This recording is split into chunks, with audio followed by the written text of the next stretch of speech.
Yes, Mr. Chair. Mr. Weddleton. Here. Mr. Rivera. Present.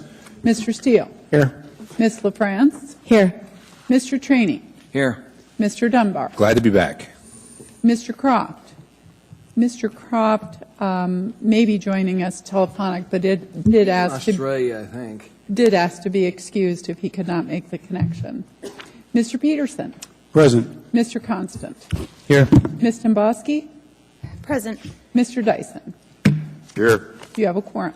Thank you. Mr. Dunbar, would you release the pledge, sir? Oh, okay. I pledge allegiance to the flag of the United States of America and to the republic for which it stands, one nation, under God, indivisible, with liberty and justice for all. Thank you, Mr. Dunbar. Thank you. Item 4A and 4B, we have minutes of regular meeting March 7th, 2017, March 21st, 2017. I need a motion on the meetings of March 7th, 2017 first. Need a motion to approve. Move to approve. I need a second. Ask unanimous consent. See no objection, Madam Clerk. We've approved the minutes of March 7th. I need a motion on the minutes of March 21st. Move to approve. Need a second? Second. Any comments, any objections? Ask unanimous consent. See no objection, Madam Clerk. We appreciate the service of the Clerk's office in getting those minutes to us. We're now down to Mayor's report. Mr. Mayor, sir. Nothing to report. Thank you, Mr. Chair. Okay. Down to Assembly Chair's report. Just to let you know, due to budgetary cutbacks, you'll not see lunch being served at any Assembly meetings, the lunch meetings. We're going to save the money and not serve lunch, so bring your PB&Js and whatever it is you want to drink for that. And unless I forecast this can be a long meeting, I'm probably not going to have dinner here for you either at Assembly meeting. If there's a long meeting like we're in budget, we may have dinner then. But beyond that, we're going to, due to budgetary cutbacks, we're going to forestall that. So if you have a problem, please get with me on it. Appreciate that. Other than that, I've got no comments. We're now down to committee reports. Mr. Whittleton. The Committee and Economic Development Committee met last week, and you'll hear a few comments from that meeting as we go through this evening. And we have one scheduled for this Thursday, but I don't believe anything critical on the agenda, so we will cancel that. Mr. Rivera, sir. Thank you, Mr. Chair. We have a meeting of the Assembly Committee on Homelessness next Wednesday, August 16th from 11 to 12:30 at City Hall Mayor's Conference Room. Thank you, Mr. Chair. Thank you. Mr. Steele, sir. No report, Mr. Chairman. Nothing to report. Nothing.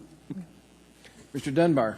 Mr. Chair, I have no committee report, but if I could take a moment of personal privilege. Absolutely, sir. So you all have in front of you a bone that I have placed there. I promise it's not a threat. It's a gift. And don't eat it. Don't eat it.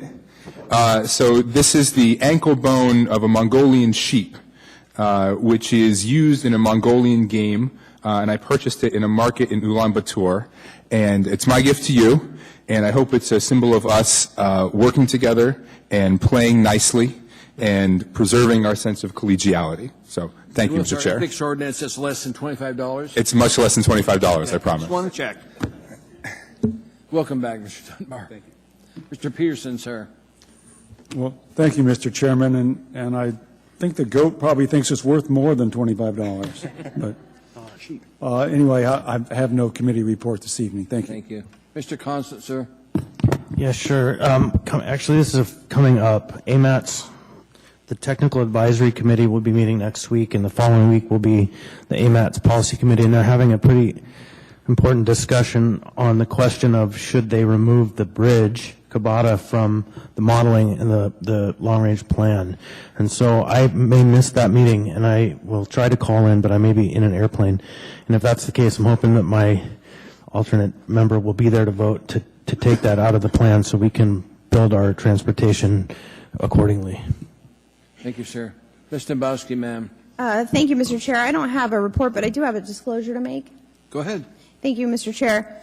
By means of, or by way of disclosure, ordinance number AO 2017-107 is before us tonight. It's item 14J on our agenda. It's to create a public safety pay adjustment limited to police and fire executives. As you know, Mr. Chairman, my husband is a fire captain with IFF Local 1264. He's not an executive. He has no intention on ever becoming an executive, so I don't think this has any impact to my family. But I do make the disclosure for you and the body to rule on any potential conflict. Ma'am, it's a ruling of the chair. You do not have a conflict of interest in this case. And you made the announcement your husband doesn't want to get promoted. We appreciate that. Mr. Dyson, sir. Yeah, there'll be an audit committee meeting in the next 2.5 weeks. I'll announce it. Thank you, Mr. Dyson. Appreciate that, sir. Okay, we go now to the addendum agenda. Mr. Dunbar, I need a motion to incorporate the addendum of the agenda laid on table items. Motion to incorporate the addendum to the agenda and the laid on the table items. I need a second. Okay, go through it. Item 9A1, Resolution AR 2017-273, Resolution of the Anchorage Municipal Assembly recognizing Fiesta Under the Midnight Sun 2017 and encouraging the Anchorage community to celebrate the diversity of the state of Alaska. Item 9B5, Resolutions for Action, Resolution AR 2017-274, Resolution of the Anchorage Municipal Assembly requesting weekly updates to the Assembly from the Administration, the SAP Executive Sponsor, for a report on other recommendations from Assembly contractor regarding post-go live activities. Item 9D10A, Assembly Memorandum AM 591 2017A, 2018 Municipal Marijuana License Renewals, Testing Cam Test LLC, number M10009, Cultivation Great Northern Cannabis Inc., M10747, Retail Alaska Fireweed, license number M10307, Manufacturing, Mumo's Bakery, M-10903, Einstein's Lab, M10082, AK Prime LLC, number M10865, Smart Mountain View, Garment Hill, Abbott Loop, Taku Campbell, and Downtown Community Councils, Municipal Clerk's Offices. Ordinances and resolution for introduction. Item F4, Ordinance AO 2017-111, an ordinance of the Anchorage Municipal Assembly waiving the closure of marijuana establishments required by Anchorage Municipal Code due to license renewal applications not deemed complete on or before July 1st, where the circumstances are beyond the applicant's control. I've got to read it. Okay. And they filed a renewal application prior to that date. On the back side, we've got a new Assembly public hearing, item 14J2, information memorandum, AIM 99-2017, ordinance number AO 2017-107, an ordinance amending Anchorage Municipal Code, Chapter 3.30, entitled Personal Rules to create a public safety pay adjustments limited to police and fire executives and to consolidate police and fire classification titles for Employee Relations Department. Laid on the table items. Under new public hearings, we have item 14E2, information memorandum AIM 101-2017, Merrill Airport real property acquisition, similar to proposed AO 2017-103, an ordinance authorizing the acquisition of real property at 1535 Orchard Street, legally described as Lot 7, Block 40, third addition to the town site of Anchorage, PID 003-141-06, for amount not to exceed $400,000 from a semi-member constant. Item 14I1, same memorandum, AM 20, semi memorandum 564 2017, a cooperative purchase from Vera Whole Health Vera for the municipality of Anchorage, MOA, Employee Relations Department, ER, $10,851,402, purchasing department. That completes. Is there anything other laid on table items anybody knows about? Not seeing any. Anything else, Mr. Dyson? Any laid on table items, sir? Yeah, I want to pull. We're not there yet. We'll be there in a second, sir. I know what you're looking for. Ask unanimous consent and laid on the table and amended agenda? Thank you, ma'am. Any objection? Not seeing any. We've approved that. Now I'll need a motion on the consent agenda as amended. Move to approve Go the Second. consent agenda as amended. Need a second? Second. Okay. Now we're going to go to those items that some members want to pull for a little further discussion. Mr. Dyson. Yeah, thank you, Mr. Chairman. I'd like to pull 9E1 and delay it till we've had a audit committee meeting on this item. We'll get down to that. We'll get down to that. I marked you pulled it, Fred. Which one? 9E1. Ms. Dombrowski. Thank you, Mr. Chair. I'd like to pull 9 Delta 1, 9 Delta 10, and 9 Delta 11, 9 Delta 1, 9 Delta 10. and 9 Delta 11. Okay. Thank you, ma'am. Mr. Constant, sir. I have no items. Thank you. Mr. Peterson, sir. Thank you, Mr. Chairman, and I'd like to pull 9A1 for presentation. Thank you. Thank you. Mr. Dombrowski, sir. Sorry, Mr. Don't worry about it. No items. My mind's looking at her and talking to you. Nothing? Okay. Melissa France? Thank you, Mr. Chair. I'd like to pull 9 Echo 2 for comment.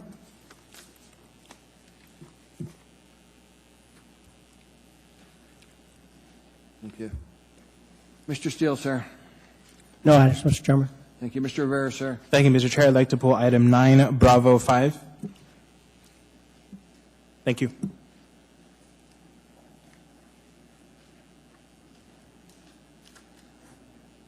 Mr. Willington. Nothing, thank you. Okay. So we have pulled.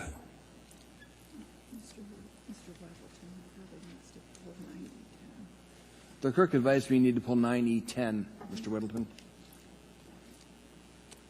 Oh, I'm sorry, I thought, Ms. Dombrowski, did you get 9E10 or 9? No. Oh, I'm sorry, 9E10, that's correct. Okay. She got 9D10, so you Okay. want 9E10? Yeah, I misheard. 9E10, please pull that. No, I think I'm mistaken. It is 90. So it's 9. He's right. Okay. She got it. So she got the right one. Okay. Let's go back over 'em. Item 9E1, item 9D1, 9D10, 9D11. Let's see, 9A1, 9E2, 9B5. That's it, ma'am. Okay.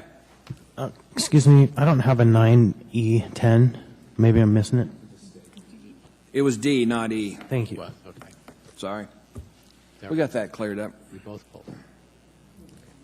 Okay, let's vote. You're voting on the balance of consent agenda, except for those items were pulled for a little further discussion.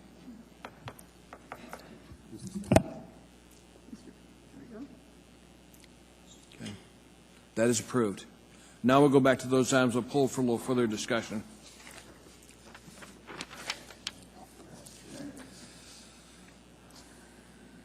First one's going to be 9A1. That was pulled by Mr. Peterson. It's Resolution AR 2017-273, resolution of the Anchorage Municipal Assembly recognizing Fiesta Under the Midnight Sun 2017 and encouraging the Anchorage community to celebrate the diversity of the state of Alaska. I need a motion on that. Move to approve. Second. Ask unanimous consent from the body. See no objection. That's approved. Thank Now, you. you're going to read that in Spanish? Yes, I want the am. public to know why Thank- he's going to switch languages. Thank you, Mr. Chair. Yes, I will be. But I'd actually like to ask that we delay reading until the person who's picking it up is here, which she is on her way. Okay. Would you let us know when that happens? Will do, Mr. Chair. Thank you. Okay. Yeah. Next one's item 9B5. And that comes off your addendum to agenda. That is Resolution Error 2017-270 for a resolution from the Anchorage Municipal Assembly requesting weekly updates to the Assembly from the Administration, SAP, Executive Sponsor, and for a report and other recommendations from the Assembly contract regarding postcode light activities. And that was pulled by Mr. Rivera. Mr. Rivera, Move to approve. need a second? Second. Okay. Moved and seconded. Mr. Rivera? Thank you, Mr. Chair. So Based on the advice from the Assembly's consultant on SAP, ZigCo, I crafted this in consultation with our Assembly Council. And it's important, I think, for the public to know that we are reaching some really important deadlines regarding SAP. 3 of them, August 11th, September 11th, and of course go live on October 1st. Since we see the light at the end of the tunnel, I think we should be more regularly keeping our fingers on the pulse of this project. And weekly reports and plans on the continued upkeep and maintenance are basically what's in the resolution. Lastly, I want to really commend the team for their hard work and transparency on this, and ZigCo for their hard work on this as well, keeping the Assembly and the public informed. Thank you, Mr. Chair. Any other comments from Assembly members? Mr. Whittleton, sir. Well, I have a question for staff. Is this a record-keeping and time burden?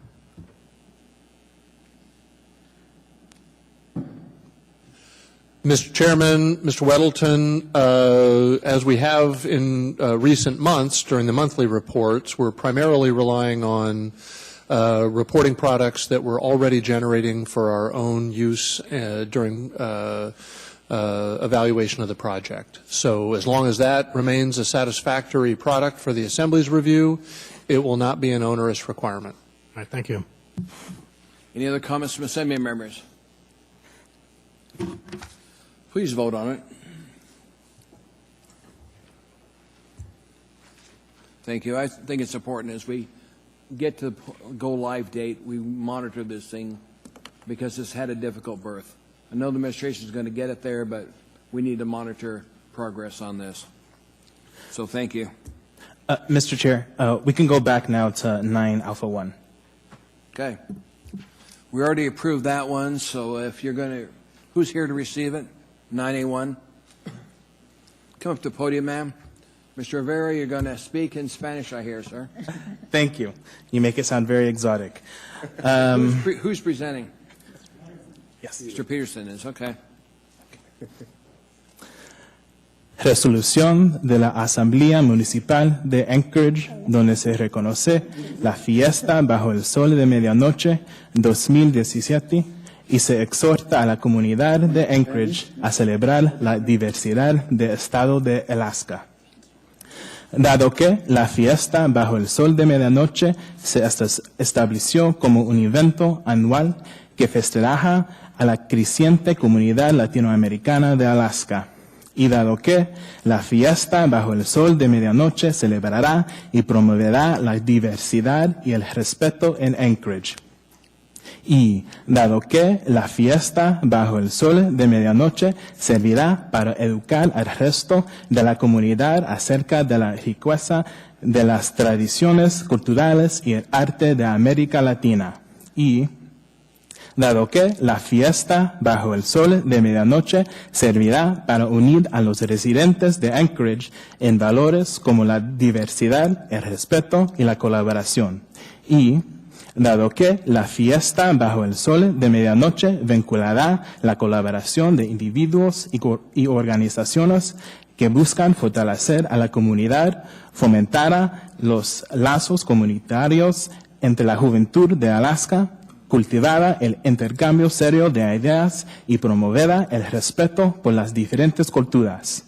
En este momento, la Asamblea Municipal de Anchorage reconoce la fiesta bajo el sol de medianoche 2017 y anima a la comunidad de Anchorage a participar en ella el 12 de agosto 2017 de 2 p.m. a 8 p.m. en Cuddy Family Midtown Park. Aprobada por la Asamblea Municipal de Anchorage el día 8 de agosto 2017. Thank you. Thank you so much. Thank you very much, everybody.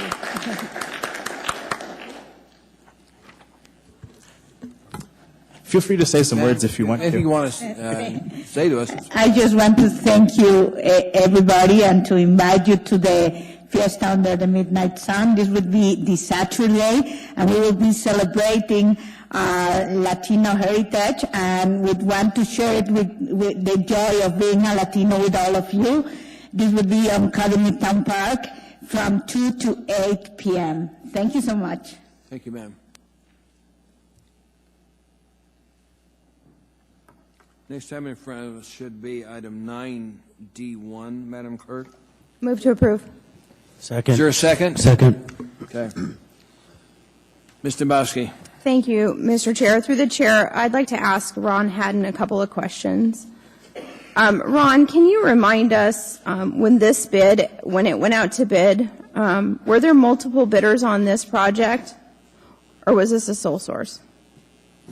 Ms. Dombrowski, to the chair, this was a competitive RFP.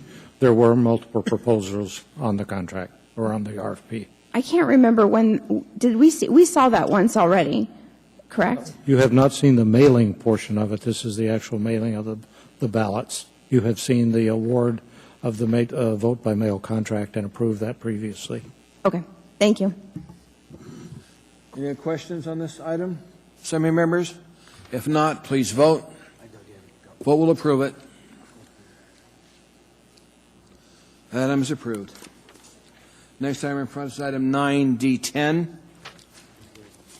Item 9D10 is the same memorandum, AM 591, 2017, 2018 municipal marijuana license renewals. Testing Can Lab LLC, M10009. Cultivation Great Northern Cannabis, Inc. M10747. Retail Alaska Fireweed.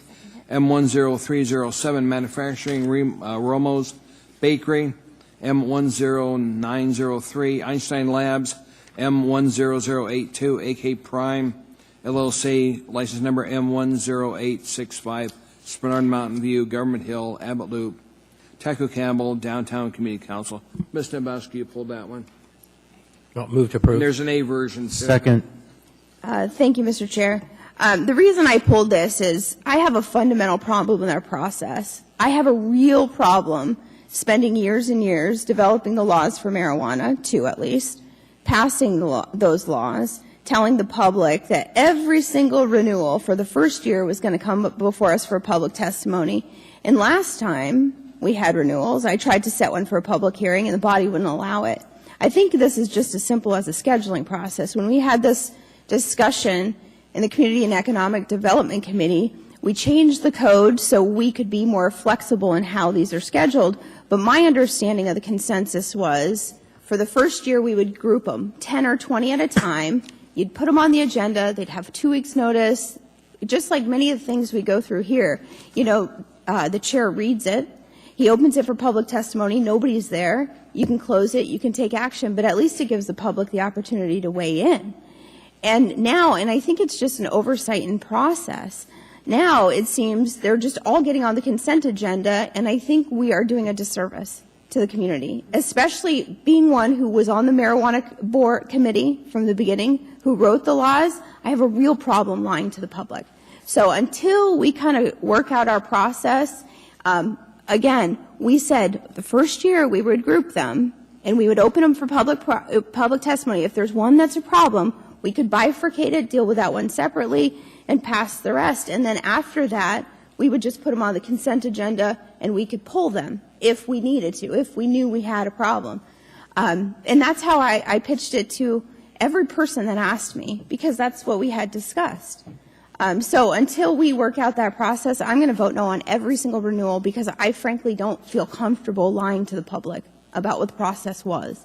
And I don't think it's intentional. I think it's just an oversight of our scheduling. So that's why I pulled it, because then at least my conscience will be clear. And I've already talked to leadership about this. I've asked them if they would please just put them on the agenda, let them have a public hearing for the first year, and let's live up to our obligation that we promised the public.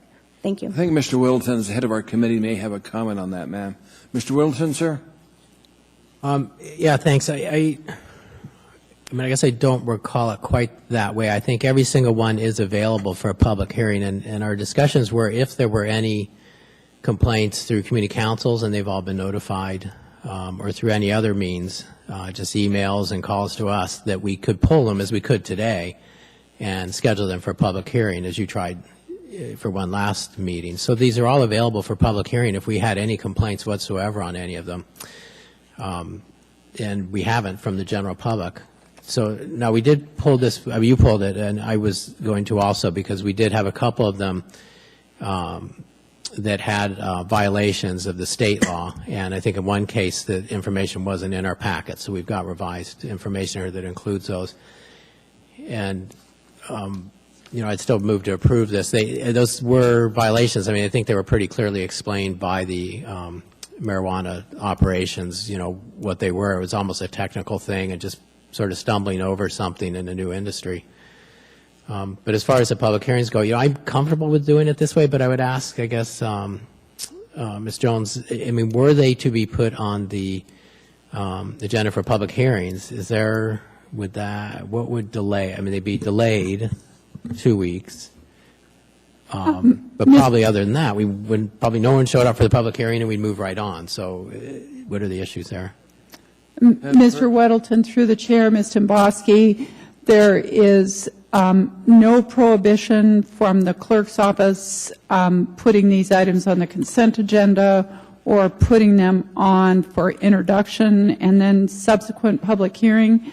The clerk's office understands that the code is permissive, but my interpretation of the code is that it says the assembly may set the item for public hearing.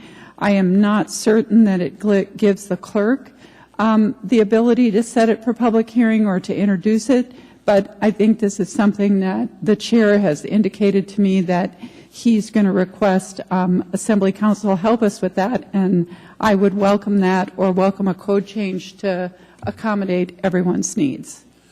Mr. Gates, would you take a look at what we've been discussing and see if we need to do a code change so the first year they would automatically show up for a public hearing?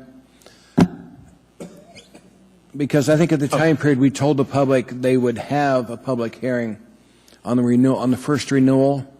Would you check and see if we change the code so that's not required now, or what we need to do to make it so we could introduce it and pass a code change, Dean, that we could do that if we want to? Yes, Mr. Chair, I will check into that. Thank you, sir. We don't need it tonight. I expect it by our next meeting, Dean. Don't expect a ruling on the spot. Amy, I hope that helps. It does. Thank you. And I appreciate the Assembly, listening. That's the biggest challenge when the Assembly pretty much has almost all new members. Except for a few of us. Yeah, some never leave. But the continuity, and that's why I'm trying to have the continuity of the message that we gave the public basically just be fulfilled. That's what I'm trying to do. And if, I know when we changed the code, we were intentionally flexible and we said the Assembly may set it for public hearing. So for the next year, if you need an Assembly member to sponsor every single renewal, I'm happy to put my name on it. I just want to fulfill the obligation that I felt we made as an Assembly when we told everybody, we'll set it for public hearing. If you have a problem, come and talk to us. And then after that, if it's on the consent agenda, if we have a problem, then we pull them. But then I feel like we kind of live it up to what we told the public. So I appreciate that. Thank you, Ms. Domboski. Well, I think by the next meeting we should have resolution as soon as Dean gets it to me. Mr. Constant, sir? Yeah, so 2 points briefly. The first, I have a question. Are we talking about the first year of us granting licenses or the first renewal of any license? Because that's first renewal of any license. Yeah, I just want to make sure we're clear on that. But then I am curious on a totally separate topic under 9010 here. Is there a representative from CanTest here? Because that one is the one that had that strange kind of hiccup. And I would love to hear kind of a narrative of what that was, if it's possible.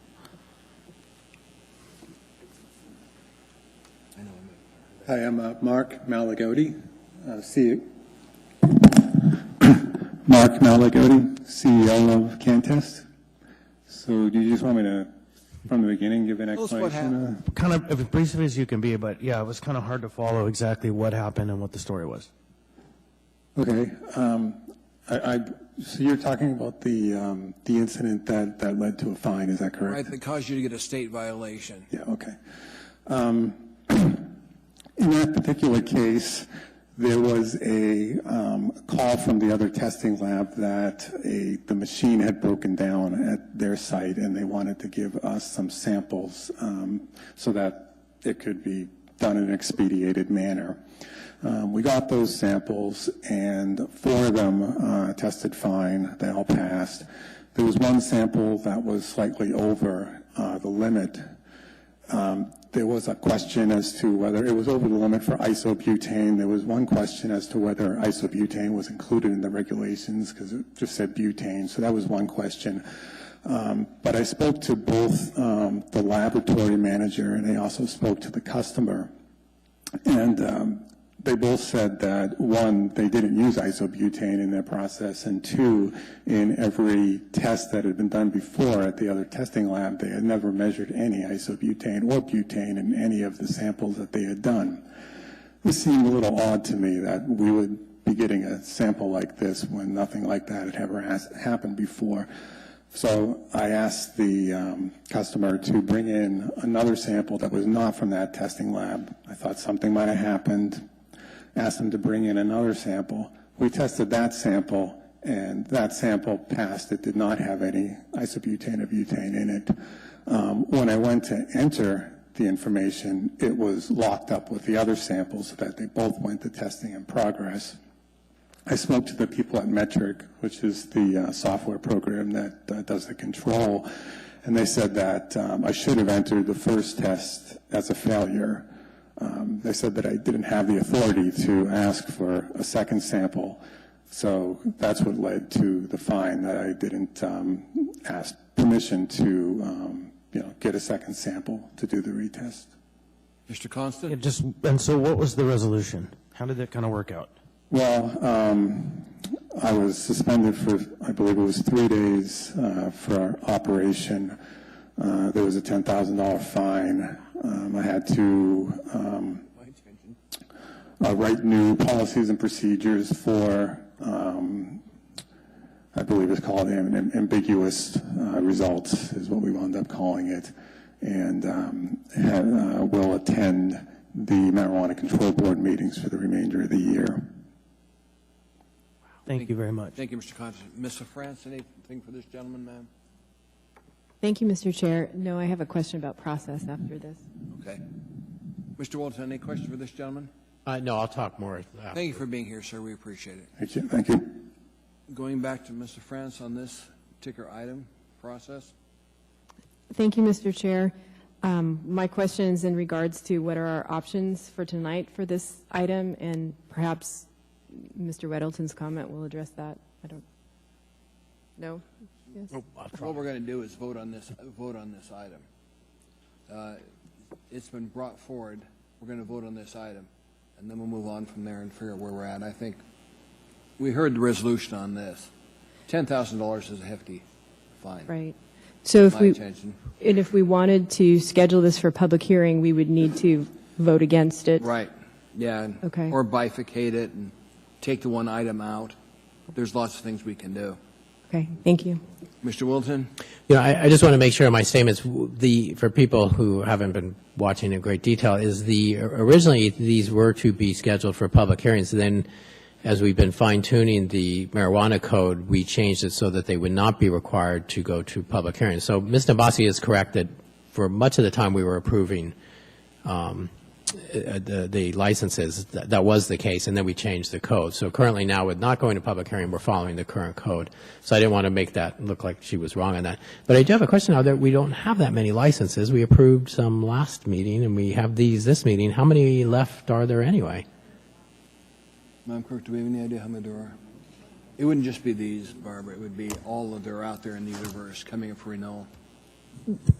Well, it's my understanding that through the chair, that the Assembly approved 4 at the last meeting, and it appears that you have 3 before you in this packet tonight. Is that correct? 1, 2, 3, 4, 5. Okay, 6. So you have 6 here tonight. And it's my understanding that there are 3 other ones pending. So the reason is because even though you've granted or approved more licenses, those licensees have conditions that they haven't met. So they were not operating when the renewal period started. There's a whole bunch of them, Barbara, that are not operating. You're right. And Mandy could probably give us a list of how many there are. And we can probably get out to everybody, but there's a lot of them that just didn't meet the conditions yet, whether it's construction or whatever it is. They're non-operation. Right, and I think some that we approved in the last month or two were so close to the renewal time, because these all have to be renewed by the end of this month, so it's not like they trickle in during the year. So the ones that were near this renewal time don't have to file for renewal for this year. I think we did a few of those. Is that correct? I'm Sorry, you're on through the the spot. chair. I'm not sure exactly about that, but I know that the renewal period started from May 1st to June 30th. So we said that if anyone applied until July 31st, that would be considered timely, even though the deadline is August 31st. It's my understanding that with these, there's been 10 that are before you, that their renewal applications are complete. There's 3 more pending that we're working on. And those are all the renewals that we've received, because the others, it's my understanding, are not operating. They were not operating before that renewal window. So you could be approving someone's new license tonight, and they do not have to apply for a renewal in this window. They will get a renewal then next year. But we still need to address the issue next year. I mean, we need to get Dean Gates to give us where we're at so we can make sure that the first time they come up for renewal, we do have a public hearing on them. Because Amy's right. We told the public that when they come up for renewal, they'd have a public hearing on it. So. Well, that was under the code at the time, and we since changed the I know, code, but the public doesn't follow the code Right. well. Okay, Anyway. so now, just to clarify, the motion before is just to approve this as... The motion in front of us is to approve item 9D10A off the addendum to the agenda, same memorandum AM 591 2017A. Clear enough, Madam Clerk? Okay. There's a motion and a second on that. Please set the voting up. Yes, it's been moved to approve. She wanted me to read it off, so I did that. What's the question again? Is to approve a same memorandum AM 591 2017A. Thank you. It's on the addendum to the agenda. I don't see the start voting. Lighten up. Computers. There it is. Please vote.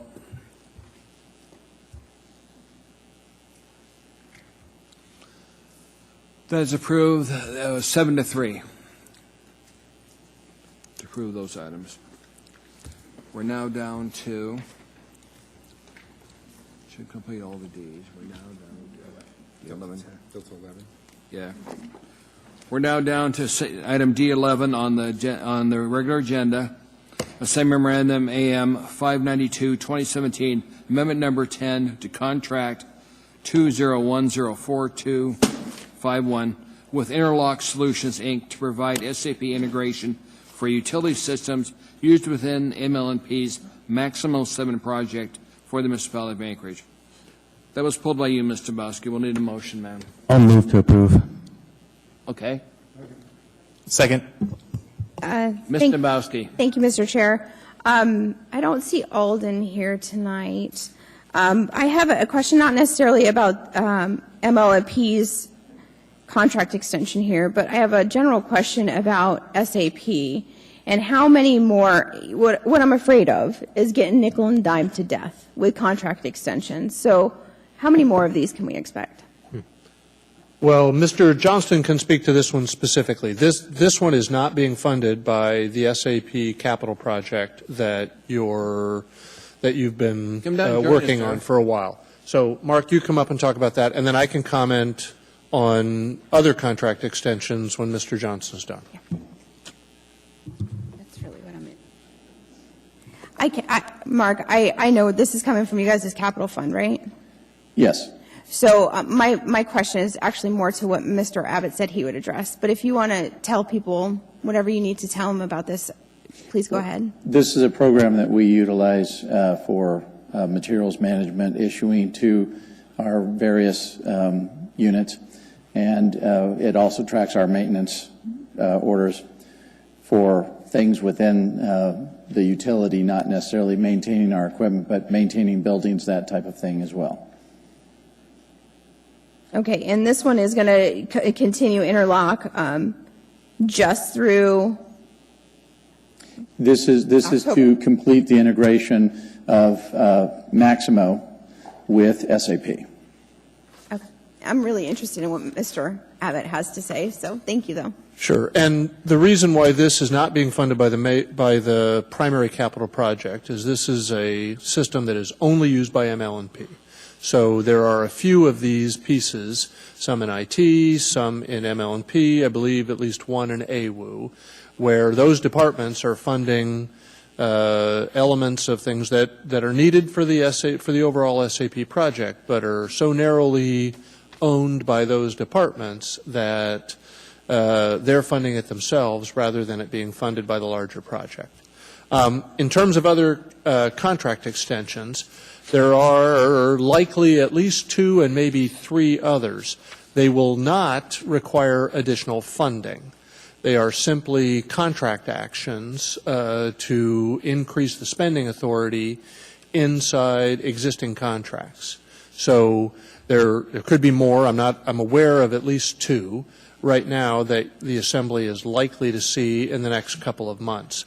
But these were funded when the Assembly added the $5.8 million, I think it was, a couple of weeks ago. So as of now, there is no plan to add funding to the capital project, and knock on wood, that will remain the case. Oh, I hope so. That's music to my ears, Mr. Abbott.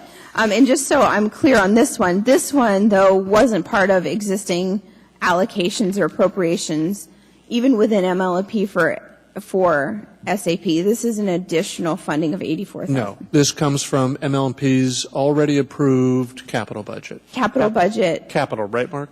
Yeah, capital budget. So, and was this already within ML&P? Was this already allocated to SAP? Because really what I'm trying to get at, I made a commitment to my residents that I wouldn't spend any more money on SAP, frankly.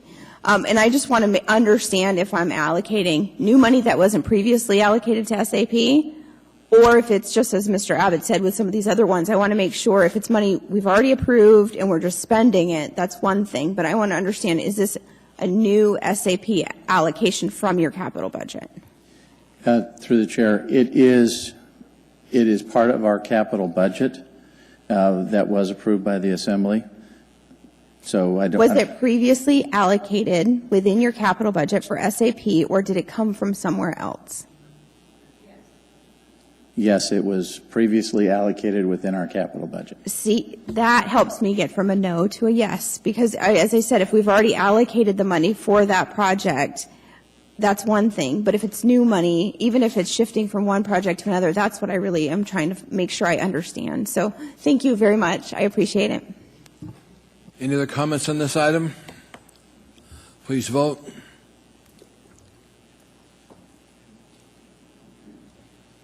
The item is approved unanimously by the body. Next item in first, item 9E1 was pulled by Mr. Dyson. Mr. Dyson, you indicated what you want to do with that is have it come back to us after it goes out of committee. So why don't you make a motion to postpone this to our next meeting? Thank you, Mr. Chair. I move that we postpone this item until our next meeting.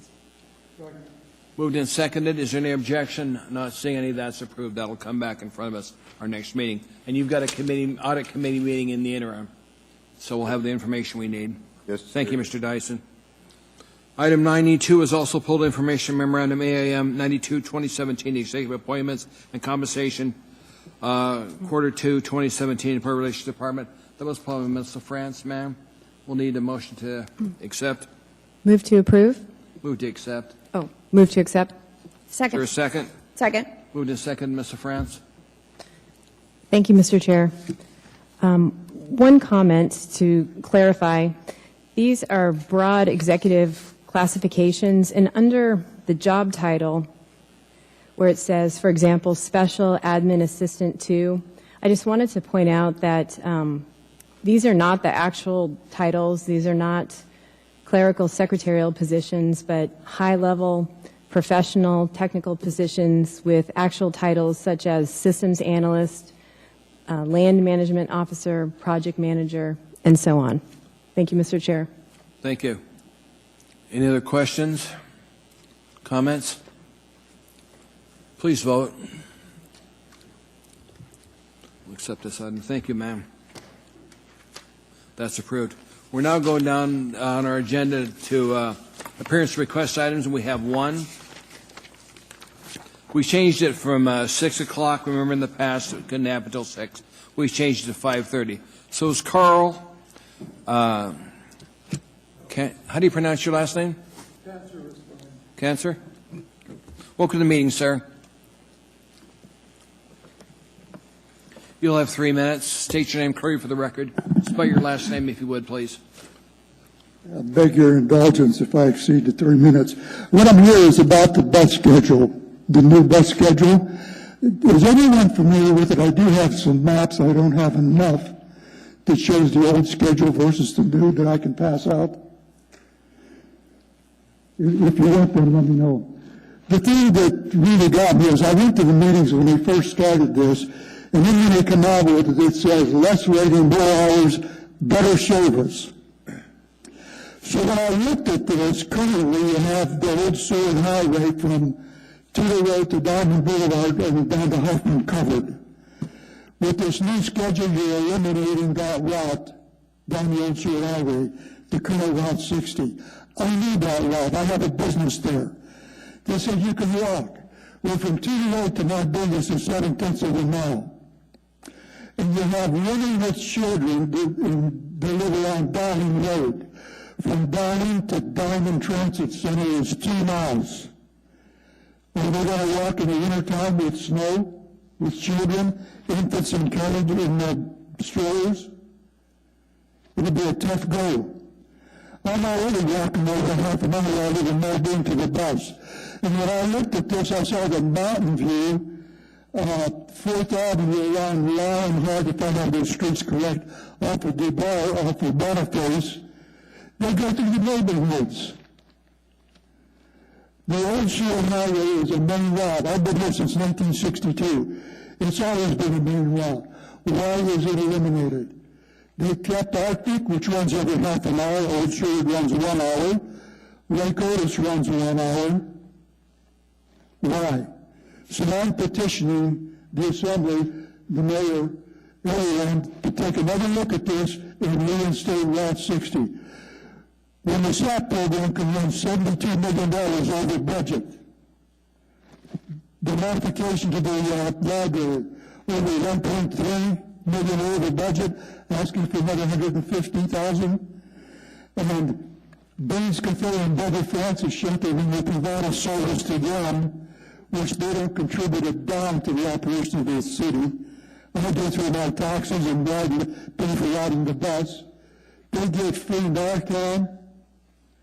Something doesn't make sense to eliminate Route 60. At this time, I'd be happy to entertain any questions. Thank you, sir. Administration, are you guys looking at reinstating 60, or is that a closed issue? Mr. Chairman, as the mayor just reminded me, our plan at this point is to start the new service on October 23rd without Route 60 in place. However, we will be continually evaluating both the services that will be beginning in October and the areas where service has changed or been reduced or eliminated.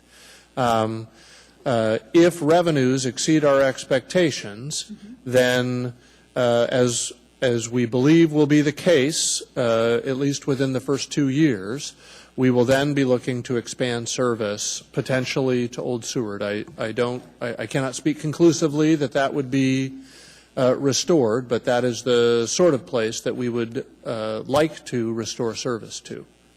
I understand, McCurk, we've sent you some emails we've been getting from people concerned about, not just him, but other people concerned about Route 60. I think the clerk said they sent them to you, Mr. Abbott. That's correct. Most of those emails, maybe all of the batch that I got, were related specifically to support for a child care facility on Clatton Johns Road, I believe, near the elementary school. It is highly unlikely that that specific service would be restored. That is a long ways away from any of the other areas and has extremely low ridership. The area that Mr. Kansier is talking about has significantly greater density, and rather than ridership in the Ocean View area, which would be counted in the single digits per day, it would be in the dozens per day in the middle section of the old Seward. And so that would be a more likely area to be restored. We've got some questions for you, sir, if you don't mind. Mr. Whittleton? Sorry, I guess not just a question, but a comment on this, because I was following this pretty closely because all the plans look very grim for South Anchorage and Eagle River, where there essentially was nothing at all south of the Diamond Center. And, I think we need buses. I think if you only drive a car, you should be glad we have buses and hope we have more because it gets those cars out of your way. And but we've cut the budget consistently, costs have consistently risen, and they were really backed in a corner and needed to do something. So we had quite a few meetings on this, and it was the debate of, do you go for greater coverage or do you go for greater service where it's used the most? So I spent a day and about a day and a half riding the buses just to see, because I didn't know. And I did Route 60. I live down that way. And all the way, I took every route. And it was very clear Route 60 was the lean one. I think there were 3 people on there when I did it, and that was busy time. So I can understand where People Mover was coming from, but each of those few people on those buses desperately needed it just as much as anyone else on the other buses. There were just less of them. But I was glad to see we have 22-foot buses running at least twice in the morning, twice in the evening for commuters that were added in, and that was, I guess in some regards, a triumph for South Anchorage. And I'm not sure if those will help you, but it is designed for people who are going to work and using the buses for commuting. So it is difficult, and I hope that they will continue to reevaluate it. I'm hoping it's very successful because it is very traumatic for people in South Anchorage. So I appreciate your bringing this up. It's very important. Mr. Constant, sir. Thank you. And my question first is for Mr. Abbott. I think that there's still some public comment open on this. Is that correct? Opportunities for input? Absolutely. Do you know the dates of those by chance? I do, and I don't want to misinterpret. Most of what we're doing now is not public comment. Most of what we are doing now is information in preparation for the service change. So the Public Transit Advisory Board, which I believe Mr. Kansier has spoken with, is that correct, sir? Yeah. Yes. Thank you. They're meeting this evening, for instance, and they always accept public comment.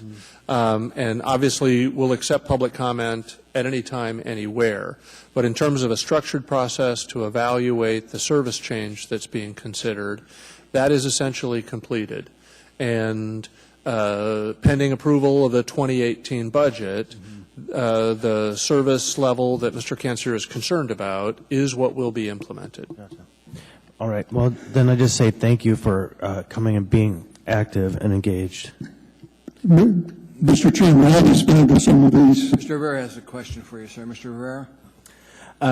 Thank you, Mr. Chair. It's more of a comment. I wanted to thank you, Mr. Kansier, for coming today. As you might know, public transit, and as Mr. Weddleton alluded to, has been cut pretty severely over the years.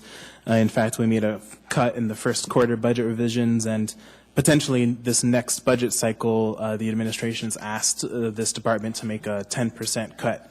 So, I served on PTAB when this particular model was being reviewed, and there was a lot of positives and negatives to some of the different plans. What I'd like to see, and I hope when we regrow the bus system, if this new model is successful, that we bring feeder lines to some of these different areas, much like in Mountain View. The neighborhood routes being replaced by a smaller bus feeder line. And I would like to encourage you to come back in October when we are discussing the budgets and we have public hearings on the budget. I think it's really important that the Assembly hear everyone's concerns about public transit. Thank you. Sir, that's all the time we have for this. We have to go on to the rest of the agenda. I appreciate your being here. And as he said, please come in October. That's when we set the schedule for the buses, how much money we've got to spend. Okay, we're taking a 5-minute break now, and then we're going to get into the rest of the agenda. We've completed the consent agenda, and so we'll take a 5-minute break.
Appreciate that.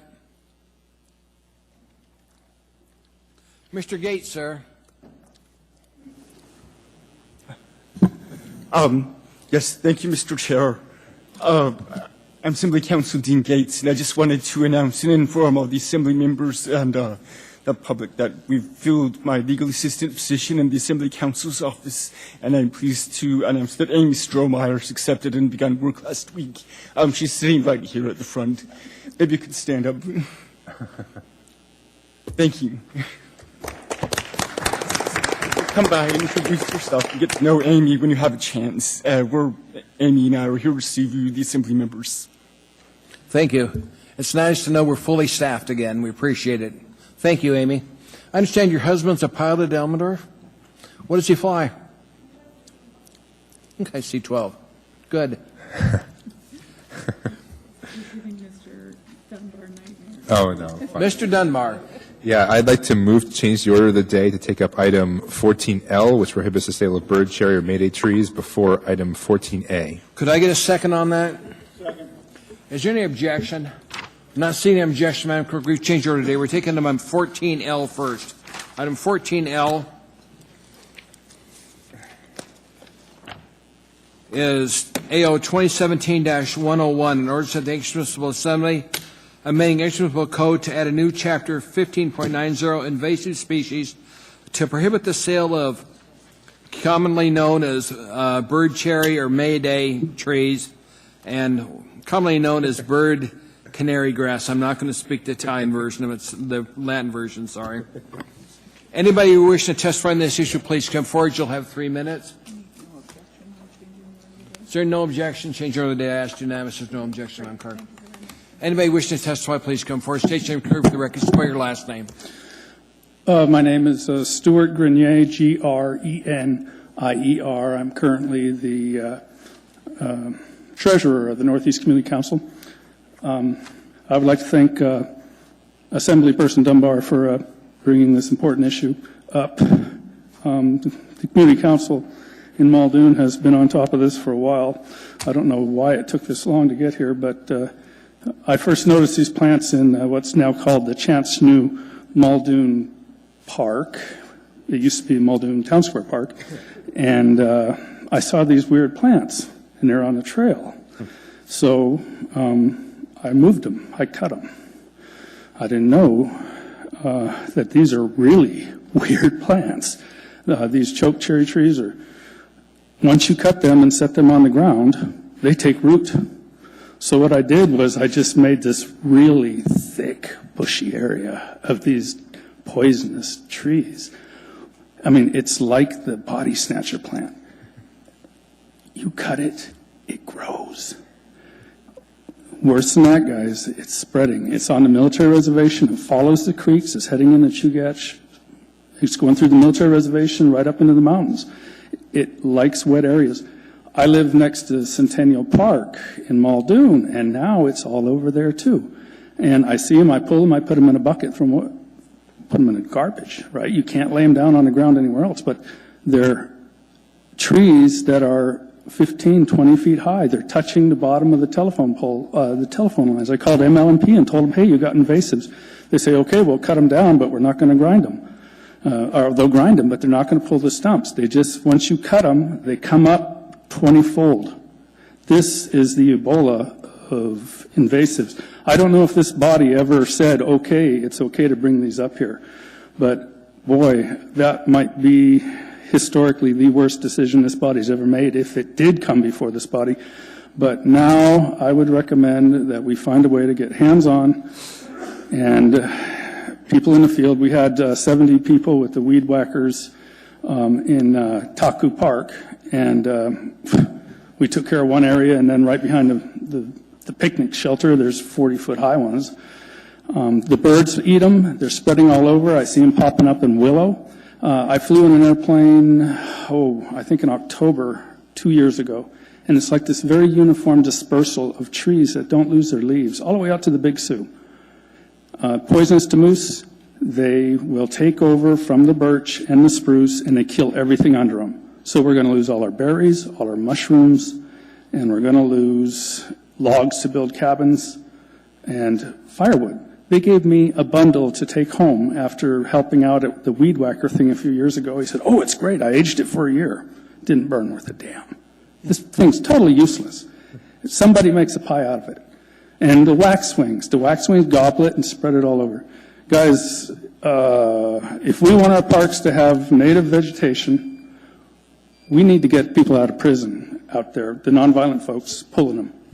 Everybody needs to get on this. Sorry. Mr. Dunbar, you got a question, sir? Thank you. This is more of a comment. I just wanted to thank Mr. Grenier for his testimony and also say he undersold himself a little bit. He is the treasurer of Northeast Community Council, but he's also probably our most dedicated volunteer, and he goes into the parks constantly. So I just want to thank Stu for his service. Thank you, Mr. Chairman. Thank you, sir. There are no other questions. Mr. Steele, do you have a question for him, sir? Okay. Allegra Haner, Allegrahaner. Mr. Chair, Mr. Vice Chair, and members of the Assembly, I am president of the Citizens Against Noxious Weeds Invading the North, also known as CANIN. It's a small local nonprofit dedicated to keeping invasive plants out of Alaska, and I'm here to speak in support of this ordinance. Along with other members of the Anchorage Cooperative Weed Management Area, CANIN has hosted and financially supported 7 annual weed invasive plant snapdowns, as Stu mentioned, in Anchorage parks. The last 4 years, we have targeted European bird cherry, Prunus patus.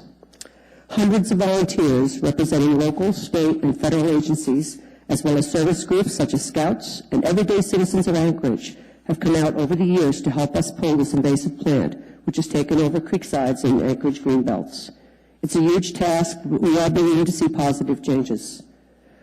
I don't think anyone can fault the early city planners who did not realize that European bird cherry, with its beautiful flowers and bright fruits and harmless enough sounding name of Mayday tree, would prove to be so invasive in Alaska. It's an aggressive grower and has replaced natural plants everywhere it grows. And as Stu also mentioned, birds carry the seeds far and wide. As a result, it creates a lack of diversity of plant life and also of insect life, which is attractive to salmon and other fish in our creeks. And it has been proven toxic to the iconic Anchorage animal, the moose. We know better in 2017. To continue to sell Prunus patus with what is known now is irresponsible. We support the passage of this ordinance to keep this plant out of Anchorage. Thank you. Thank you. Mr. Steele, a question for this lady? No, I just have a comment on the There are no ordinance. questions, ma'am. Thank you. Thank you. Anybody else wants to testify on this item, please come forward. Anyone at all hearing and saying no on public testimony is closed. Mr. Okay, sorry, I didn't see her. Welcome to the meeting. Good evening. My name is Stephanie Warnock, and I live in Airport Heights. I trust the Assembly already has access to the data about the impact this tree is having on our ecosystem, particularly on our streams, waterways, and the forest canopy of our greenbelts, and on our wildlife. I also trust that you will ultimately make this decision in an evidence-based manner based on that information. I'd like to support this ordinance on a really strong level. I believe the proposal is insufficient to solving the problem, but essential to solving the problem. I want to also urge the adoption of creative strategies to promote the removal of existing trees in residential neighborhoods and private businesses and public buildings such as schools. And if anyone shares my occasional idealism that education is enough to promote human change, I invite you to get on Facebook or any of the online articles, and you will quickly be disabused of that notion. There is a reason regulations are sadly required, and I want to advocate for that to happen in this case so that we can allow the generations that follow us to enjoy the greenbelt and the wildlife that we enjoy here in Anchorage. Thank you. Thank you, ma'am. Mr. Dyson, do you have a question for this lady? Comment, if I may. Okay, sir. Yeah, I'm pleased that Mr. Dunbar has brought this forward. I've been involved in this issue for a dozen years and a lot on the state level. And I just want to assure my colleagues that there's no ulterior motives here. These are not nutty people. There's no political agenda. There's nobody to sue. There's no issue that television cameras want to come around and make a star out of it. And I've been involved, as Mr. Steele has, in some maritime research, which exposed me to some world-class scientists who said that this is the most outstanding environmental issue of our time. Once the genie's out of the bottle with invasive species, there's almost never a cure. Now, often there's no intentional villains who have done this to us, but native species die off, and scores of them are gone extinct in huge areas just because of mostly human carelessness. We always felt here in Alaska that our cold waters would protect us from, there's 2 species of Asian crabs that are coming up the coast. They've killed everything that lives on the ocean floor. And it now looks like that they will be able to live in our water temperatures, and as the temperatures go up, maybe kill out all the bottom shellfish and so on. Same is true up here in the valley. Somebody introduced pike as a great game fish in some lakes, and they flooded over and are now in other drainages, and all the salmon die. Yeah. And there's no cure. The only cure we have in lakes with sticklebacks or the pike is to kill everything, poison the whole drainage and kill everything, and then try to start over. So I want to assure you that this is not alarmist stuff. There's nobody's motives here that are questionable. These are not crazy people. Most of them are very sincere and well-informed people from the science community. So cheer up. If this bores you and irritates you, it's going to get worse, because this issue is going to continue to be with us, and we have a significant responsibility to deal with it. And I'm glad to sign on with this effort. Thank you, Mr. Dyson. Is there anybody else who wants to testify on this issue? Hearing seen no public testimony is closed. What's the wish of the body? I want to Move to approve. Second. Okay. Mr. Steele. Thank you. I had to get that done. Now we can I understand. I understand. It's what we have to do. If anybody wants an example of where we've lost the game, Margaret Sullivan Park between Spenard Road and Arctic is closed. The gates are locked, and it's you can barely get through there. Used to be trails where kids walked through, and they got built curriculum around the walk in the park. And it's one that we would have to wrestle back significantly to upgrade it. But I've been pushing for that park to be worked on since I got on the body, and the invasive species have just taken over the park, and we need to. It's not good enough to just say we stop planting it. We need to take an aggressive action to try and wrestle back some of these areas, certainly along the green belts. Thank you. Thank you, Mr. Steele. I will tell you, I'm going to go to Mr. Dunbar. Thinking about when we first saw these May Day trees, 30 years ago, my kids brought them home from their schools. The school district was passing them out to kids to take home and plant them. Of course, ours died, so I guess I'm not really good at it. It died. Mr. Dunbar. They're probably also playing with mercury, right? Explosives. So I have a small amendment. This is pointed out to me by the city attorney as I walked in. So just to sort of lay on the table, on the second page of this, on page 874 in your packet, it says sale or distribution of invasive species in the fine schedule. I'd like to do an amendment to delete the words or distribution. We originally had that as the overall thrust of the ordinance, but we took it out, or I took it out rather, of the other part of the ordinance, so it has to come out of the fine schedule as well. This gets to something that her name was Stephanie, I believe. I didn't catch her last name, but what Stephanie said. This ordinance is insufficient but crucial, I think she called it. And it definitely is insufficient, and I admit that. And this amendment kind of makes it more insufficient. But it's necessary given what we did to the other parts of the ordinance. So I would How will appreciate. this one now read? It would just say sale of invasive species rather than sale or distribution of invasive species. We are only finding Is the there a second to that sale. amendment? Second. Is there any objection to that amendment? Seeing none, it will now read sale of invasive species. Thank you. Got that, Madam Clerk? Okay.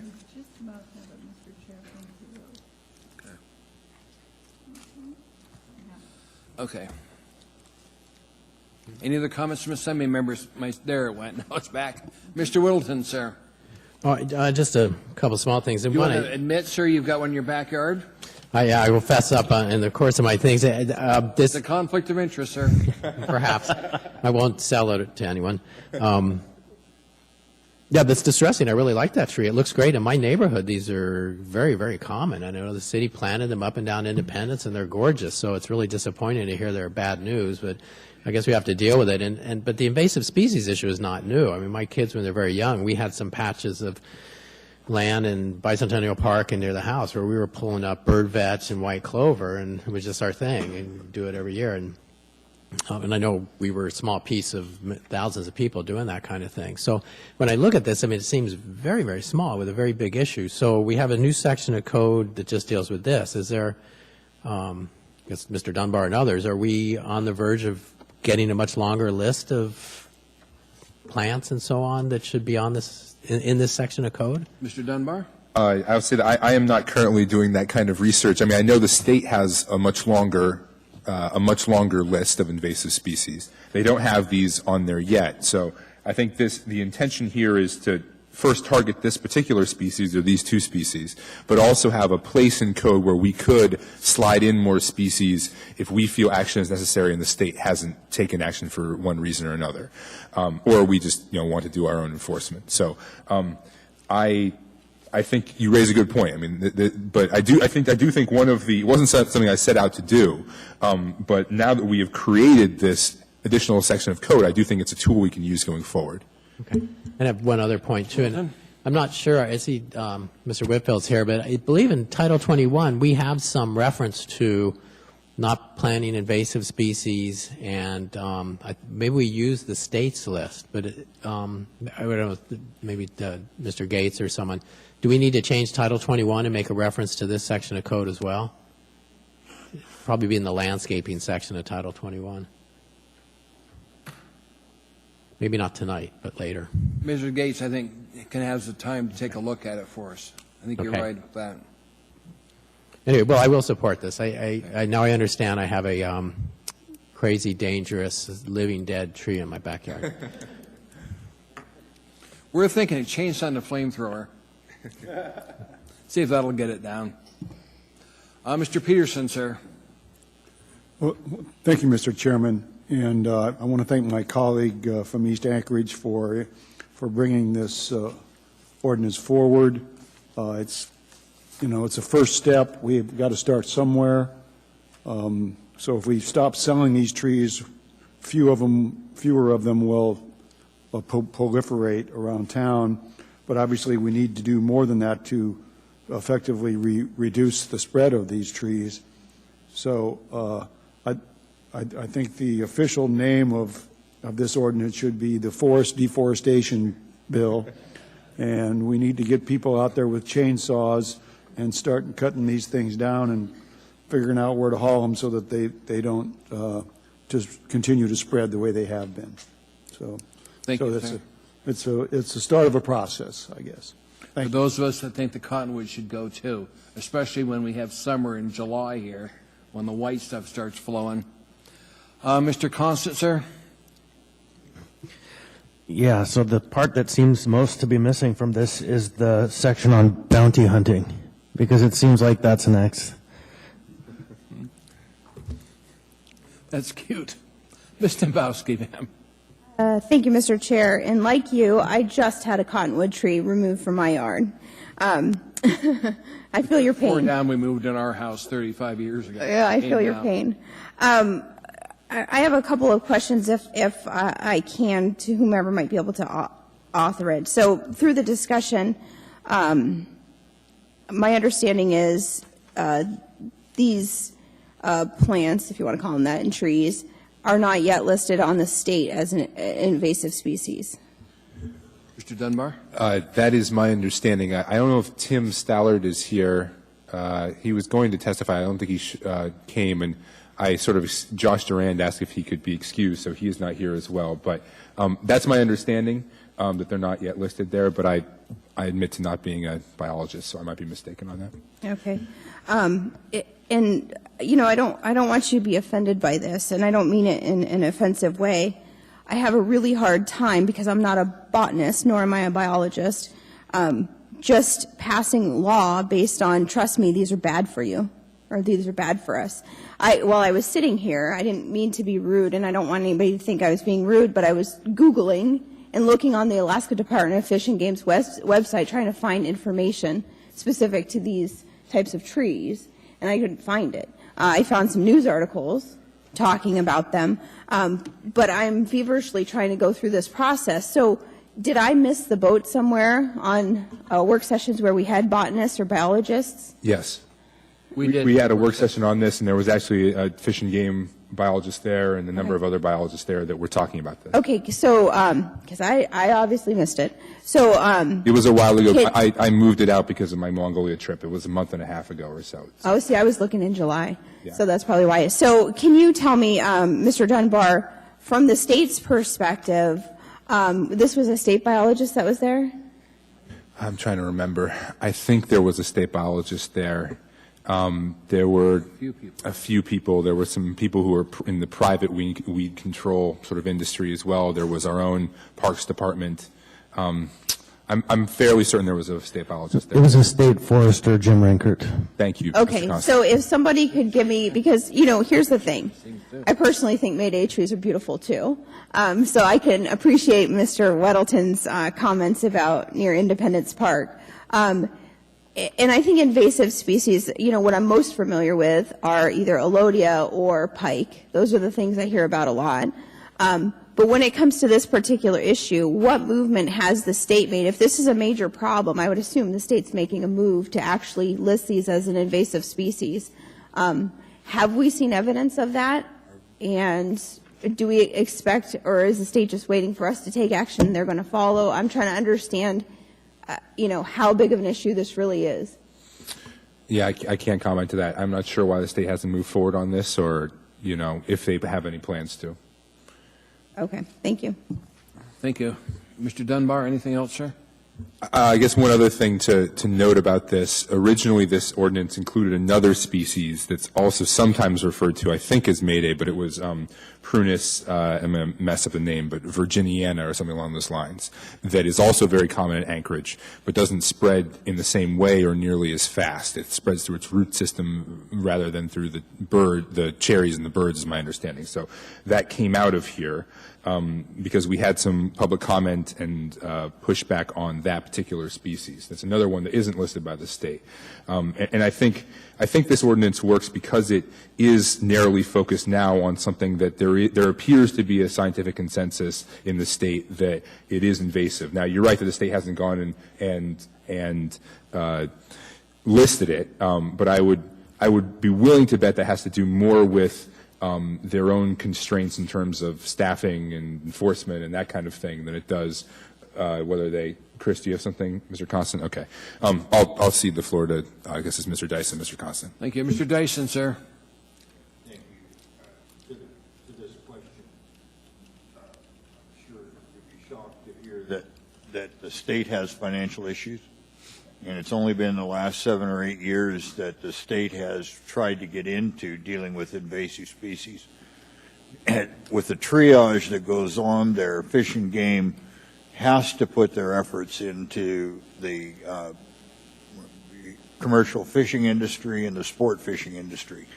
That's where lots of, we have the largest red salmon or sockeye salmon fishery in the world, arguably one of the best maintained, but tens of thousands of people are employed in it. And the same is true. We have a very passionate constituency of sport fishermen. And so the invasive Specie people have worked on those issues, which get shuffled to the top of the priority pile. But all these other ones, people are working on it and concerned about it, but it's just not the resources to do everything. And so Ms. Domboski is correct. Should we be doing something when the state isn't? And the answer is, I'm sure the state wants to, given the resources and the time to do it. And if we have an opportunity to deal with this where half the state population lives, I think it's a responsible thing to do. And I suspect the state will piggyback on some of our efforts here. Thank you, Mr. Dyson. Mr. Constant, sir. Yeah, thank you. So I do, in fact, have a publication before me that's from the State Department of Forestry, the Cooperative Extension, and the Anchorage Parks Foundation, published by State of Alaska Department of Natural Resources Plant Material Center. We even had an email from the person who's in charge of this division, and it is an invasive alert about European bird cherry with alternatives to plant. And so this is clearly at some level identified at the state of Alaska as an invasive plant. And I'll be glad to email that around to the clerk when we have a minute. Thank you. Well, public comments with the Assembly members are done. We'll vote on this in a second. Just one final comment. The problem with the state is they can't even decide what the budget's going to be, let alone worried about bird cherries. We have other problems in this state. It starts with the budget, and then we need to deal with bird cherries. But for a state not to even consider their budget problems and deal with it is reprehensible. Please vote. Sorry.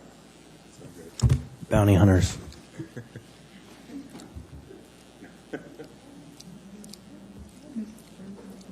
I did. That is approved. Thank you, Mr. Dunbar. Next item in front of us is item 14A, Resolution AR 2017-243, resolution of the Municipal Assembly to name the sidewalk, plaza, and flower beds in the northeast corner of Spenard and Benson to honor Della Clover Berry. Public hearing in this item is now open. Anybody wish to testify, please come forward. State your name clear for the record. Spell your last name and tell us what part of town you live in. Anyone at all? Hearing and seeing none, public hearing is closed. What's the wish of the body? Motion in a second. Second. That was moved and seconded. Comments from Assembly members? Please vote.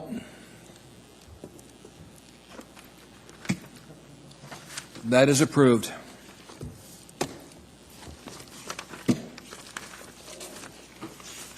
Just a point of note, she is a master gardener. It's good timing.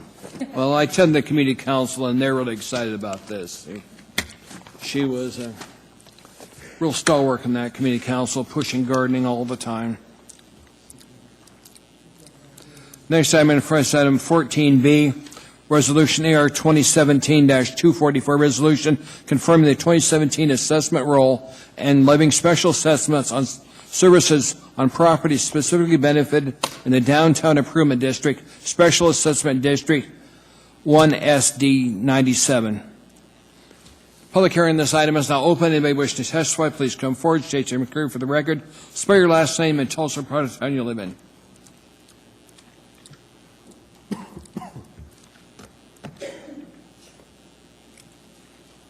Welcome to the meeting, sir.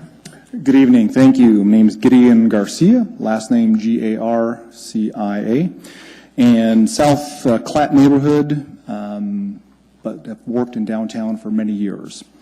And wanted to speak on behalf of the Downtown Partnership. I know there was a letter submitted from a person who wasn't really a fan of the assessment and the fee and questioning the value of it. I've run businesses in downtown for many years. I think the Downtown Partnership has done a good job of returning good quality service for not only the visitors but the residents who reap the benefits of them year-round through snow removal, through garbage removal, through cleaning up of bodily fluids left on the sidewalks. An unsavory job, unwelcome by anybody, but that crew is there in their bright fluorescent vests, looking sharp, making sure that downtown looks clean and keeping it safe and vital for everyone who uses that neighborhood.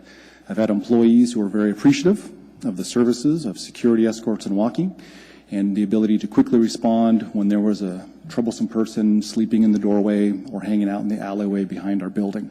So I just want to say on behalf of, someone who's been a lot of time in downtown, that I think the Downtown Partnership is a good return on investment. They do a good job, and I know we all have different opinions on that, but I just want to speak on behalf of them.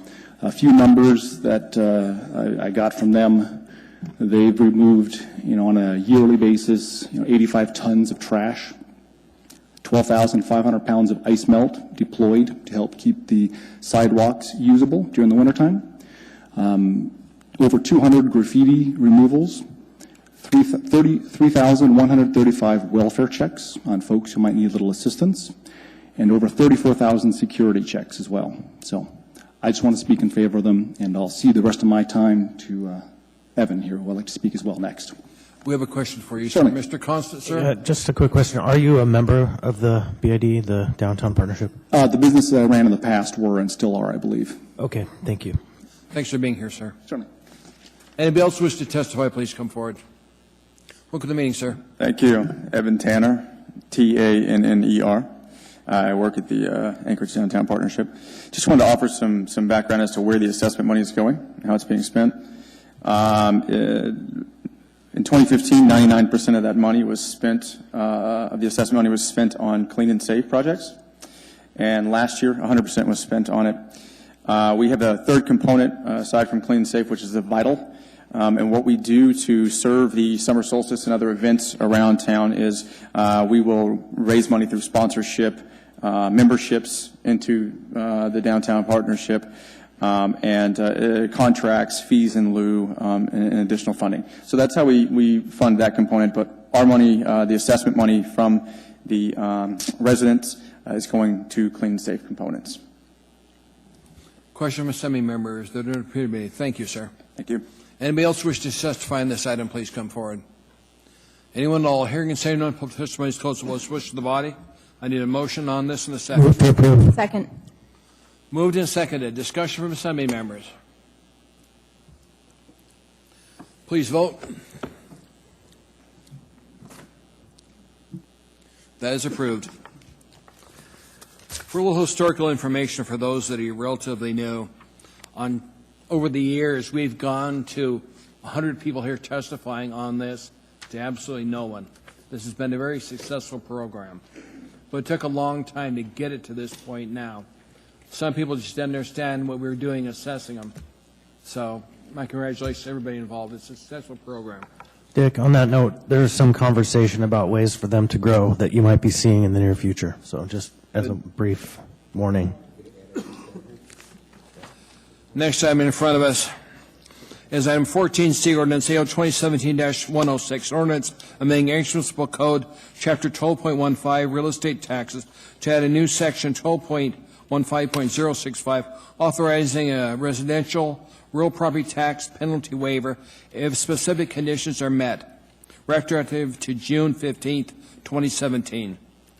Public hearing on this item is now open. Anybody wish to testify, please come forward. State your name clearly for the record. Spell your last name and tell us what part of town you live in.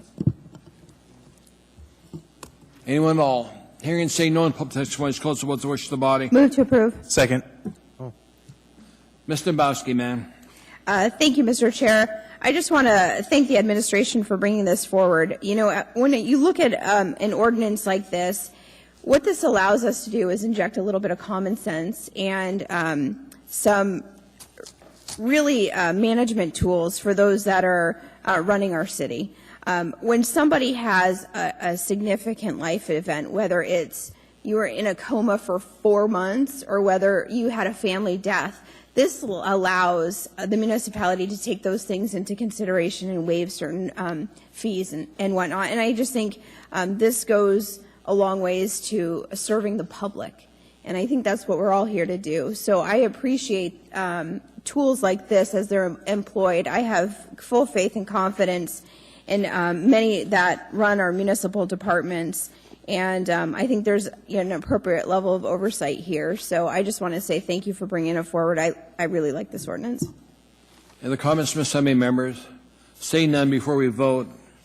Just comment that if our ombudsman had not pursued this aggressively, this would not have happened.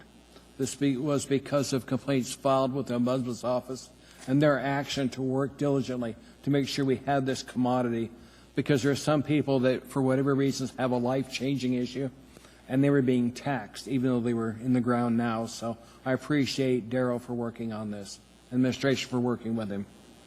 Please vote.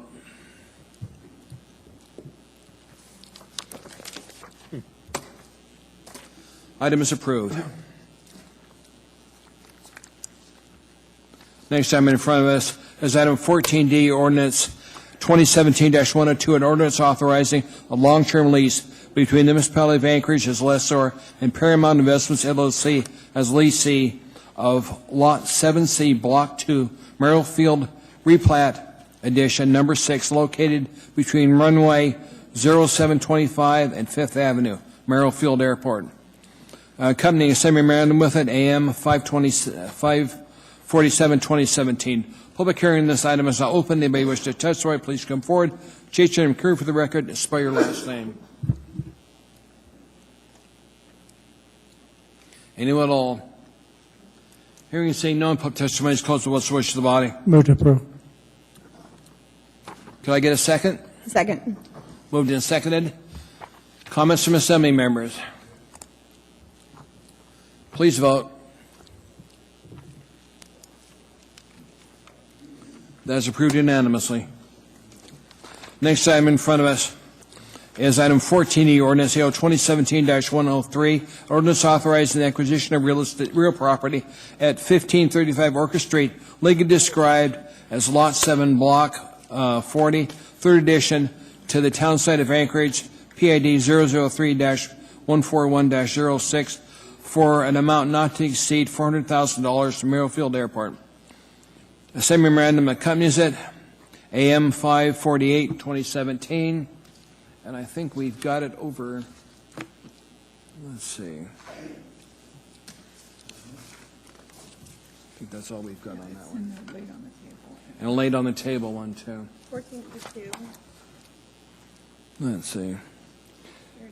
On the laid on table items, we've got information memorandum AIM 101, 2017, Merrill-Field Airport real property acquisition, similar to proposed AO 2017-103, an ordinance authorizing the acquisition of real property at 1535 Orchard Street, legally described as Lot 7, Block 40, third edition, to the town site of Anchorage, PID 003-141-06, for an amount not to exceed $400,000. That one's from Assembly Member Constant. Public hearing on this item is now open. If anybody wish to testify, please come forward, state your name, for the record, and spell your last name if you would, please.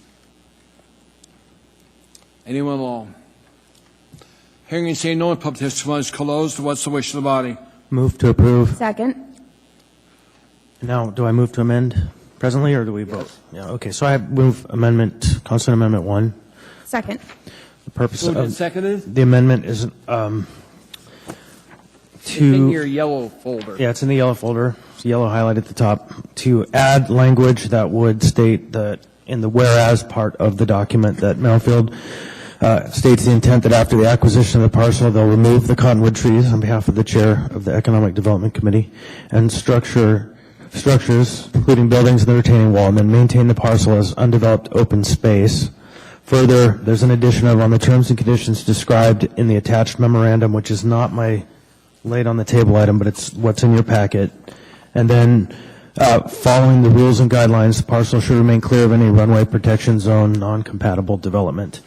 And if you read the AIM, the purpose is just to add on to the record that the intent of this acquisition, from all parties agreed, it was heard before the Economic Development Committee, is to provide open space and to clear out any kind of structures that might cause safety issues from airplane incursions. And so also one benefit of this is the land will be purchased from a very elderly and quite awesome gentleman. Was he 93? 94. 94. Hubert Sandoval. He's been around a very long time in our city. So I ask your support of this amendment. Thank you. Mr. Dunbar, sir? Thank you, Mr. Chairman. I was just wondering if there's anyone from Merrill-Field here that could speak I think to... Robin Can and the Assistant Airport Director, I think, is here, too. I had heard that this amendment had been agreed to, but I was just wondering if you could come up and speak briefly to that. Robin? Both of you?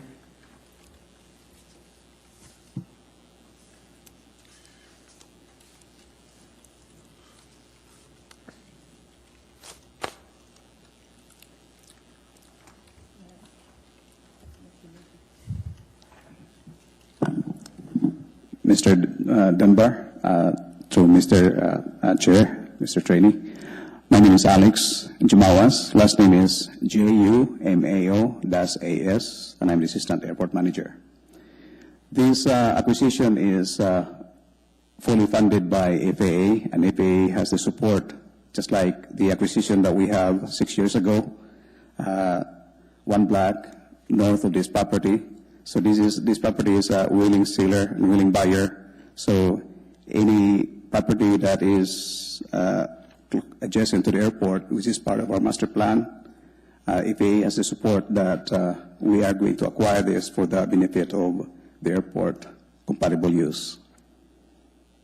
Robin, can you, I'm sorry, either you, sir, or Robin, can you speak specifically to Mr. Constance's amendment?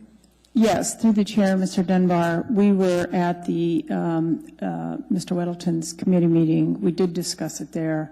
We have since talked to Assemblyman Constant. We do feel that this is compatible because it's in the runway protection zone. So we do agree and have no problem with the amendment. Okay, thank you very much. Mr. Wilton, sir. We did review this at the Community and Economic Development Committee and had a really good discussion of it. It's good. Now, the amendment we have in front of us is not the one that we recommended approval of at that meeting. It's slightly different.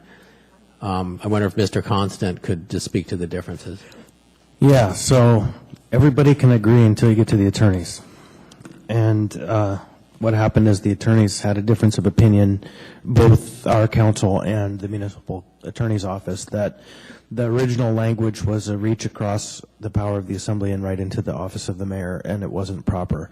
And so with a little restructuring of the language, we were able to come to consensus. We didn't change anything. We just changed the location of some items, which changed the force of their effect.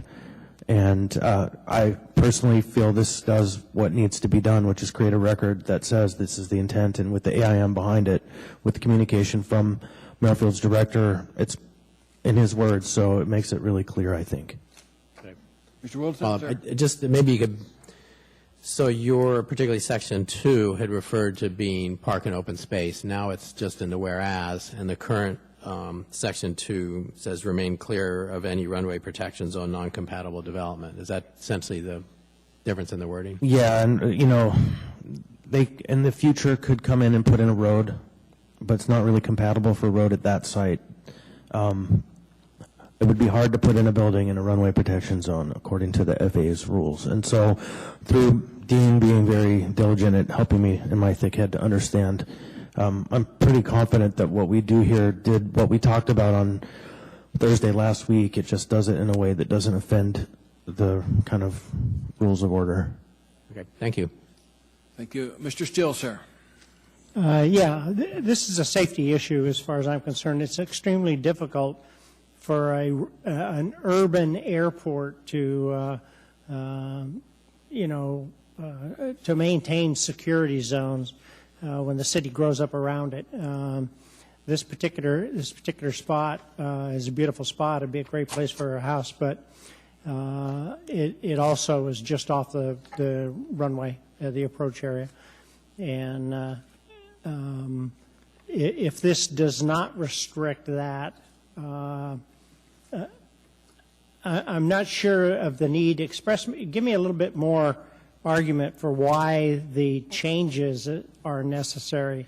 Yep. It seems to me the original intent was backed by FAA as well. Yep. You mean the language that was at the committee, or the original language that was just proposed by Merrifield? The change is what I'm worried about in terms of the. Yep. So just as a predicate, Merrifield has been there a long time, but the neighborhood has too. And this is one of those scenarios where it's not the city grew around Merrifield. This is where Merrifield has grown into the neighborhood. And the idea that we heard briefly is that only properties that are adjacent to the airport can be incorporated into the runway. I want everyone to know the reason I am kind of so strident about this issue is because suddenly Merrifield's boundary has now moved another block into the neighborhood. And then the next generation comes, or 20 years from now, and the next growth is one more block into the neighborhood. And so there's a constant tug of war back and forth between the neighborhood and Merrill Field, because at some point the neighborhood gets consumed by a very hungry utility that has endless federal dollars to spend over time, endless in the fullness of time. And so this concern is to address the fact that we are now right next to each other, and Merrill Field is moving one block into the neighborhood. But folks don't want to oppose this because it is reasonable and rational when you look at the location. And so I would have been glad to stick with the previous language to get to the point of your question tightly. But really, I had two attorneys from not really opposing sides, but from two offices, our office and the mayor's office, saying, really, this is how we should go. And when you get two of them agreeing, it's like a miracle has happened. And so I followed the miracle. My concern is I don't want to create a problem down the pike. This is a safety issue, and it's not that they're expanding the airport. It's basically giving a reasonable buffer for more flights that are taking off in that north-south pattern. And it just seems if we're playing games with it such that we're really not using that federal money appropriately to get increased safety on that flight path, that I wouldn't be in favor of the amendment if I thought that was the case, and I don't believe it is, but it sounds to me in your explanation that you're trying to leave the door open for not really giving a safety zone, not giving title to it. So anyway, we'll see how we vote. Thank you, Mr. Steele. Mr. Constant, sir? Yeah, no, the idea of having the safety zone is really great. It does work. The concern is, again, that what's the next step? 20 years from now, when you and I are gone, and there's a whole other group of folks here in Merrill Field, what's the next step? Because the next block is into the neighborhood, and there's plans to put in an additional taxiway into the neighborhood. You know, at some point, you know, we're going to have a conflict between DOT and Merrill Field. It'll be great. Is it going to be the Seward Highway, or is it going to be a runway, a battle royale? So that's what the neighborhood is kind of very cognizant of. But this doesn't impact negatively the safety factors of Merrill Field. This does help. Ms. Dombowski, ma'am. Thank on you. the amendment in front of us. Yes, Mr. Chair. Thank you. Through the chair to the director of Merrill Field, I just want to reiterate to the body my understanding, make sure I have this right. This acquisition of property is absolutely 100% copacetic, good to go with the FAA. There's nothing nefarious going on. But number two, it is conducive with the Merrill Field master plan, and this is in the safety corridor. So the intent of Merrill Field is just to do that. It's to embellish the safety zone around the airport. Correct. Okay. Does that help you? Mr. Steele? And you're okay with the amendment? We're okay, Mr. Steele. All right. No other comments from assembly members. We're going to vote on the amendment first. Please vote on Mr. Constant's amendment. And that is approved by the body. Now we're going to vote on the amended document in front of us. Please vote on the amended document in front of us. That item is approved. Congratulations, Mr. Constant. You got that through, sir.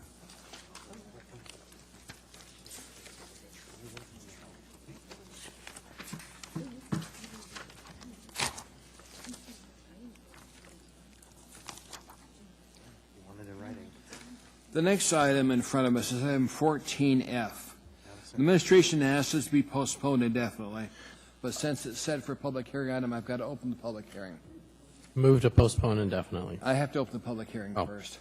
Sorry. Then I would be quiet. This is item 14 now, ordinance AO 2017-104, an ordinance authorizing the disposal by seal the competitive bid of Heritage Land Bank HLB parcel 1-07-C, legally described as Track C 007 subdivision, plat 99-12.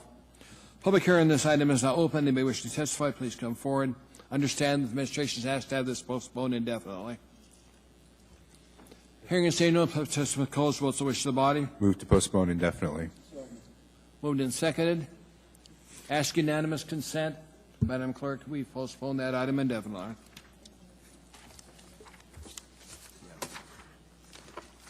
Yeah, so they sent an email that said they were correct.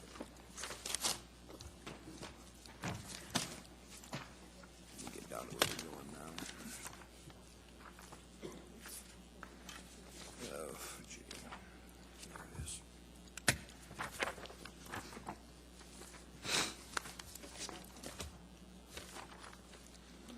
Next item in front of us, item 14G, ordinance L 2017-105, an ordinance authorizing the sale of properties foreclosed for delinquent taxes and or special assessment. Real Estate Department, same memorandum accompanying them, AM 550-2017.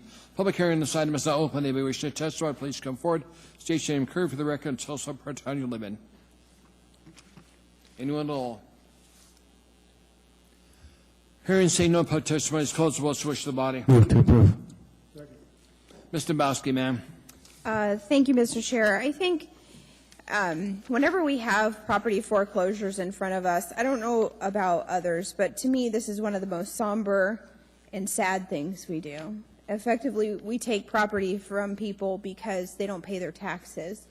And we have heard some incredible stories and reasons why people haven't. And it just is heartbreaking to me, and it makes me sick, frankly, every time we do it. But to the credit of our real estate department, I wanted Robin to come down because they go to extraordinary lengths. And the reason I'm doing this is because there's a number of new members on the body. And I just want you to know the lengths the real estate department goes to in order to finally get to the end result of having to foreclose on somebody's property. And it is pretty remarkable. Robin, if you can take the time just to kind of go through your process and share with the new members. Absolutely. Through the chair, Ms. Dombrowski. We follow state statutes and our own municipal ordinances. We feel it is our duty, just as you do. This is our least favorite duty of our department. We all take this very seriously. We do everything we possibly can to encourage and help people pay their taxes. We do not want to take their properties. And we work very hard at it. Of last year, in October, we took 67 properties. We've only ended up with 7 of those at sale. And everyone else says we've helped them in some way repurchase. So we continue to do that. The properties that you're talking about here today are 3 properties. Their taxes are delinquent from 2015 forward. So it's almost 4 years before we actually go to sale on these. All of them have had a minimum of 11 notices, 3 of which are certified. If we have returned mail, we go to extraordinary lengths to hunt down family members, alternate addresses, anything that we possibly can to be able to notify these people. So we're not taking them without notice. We've actually talked to all 3 of these. We know that they're aware of it. They're just not in a situation where they can pay their taxes. Thank you. Thank you, Robin. How long do they have to repurchase the property once we pass this? As I said, once we take clerk's deed, which is normally at the end of October each year, they have until the day of the sale, which is normally 6 to 8 months later. And it's a long process to get to this point. Thank you, Mr. Dombrowski. In years past, we've had people here complaining, and we've taken extraordinary steps. But you guys have done a great job, and we're down to just these 3 in this case. Thank you. Thank you. Mr. Constant, sir? Yeah, Robin, we talked about this, I think, at a committee at some point. How many people do you start with in your queue on an annual basis? That's a good piece of information for people to understand. We start out with about 2,000 that are delinquent. By the time we get to clerk's deed, we expect to take 273 in October, is what it looks like right now. And we'll try and whittle that down again to, as few as possible. The last few years, we've had 5 or less for sale. Thank you. No other comments? Thank you, Robin. Thank you. Any other comments from Assembly members? If not, please vote.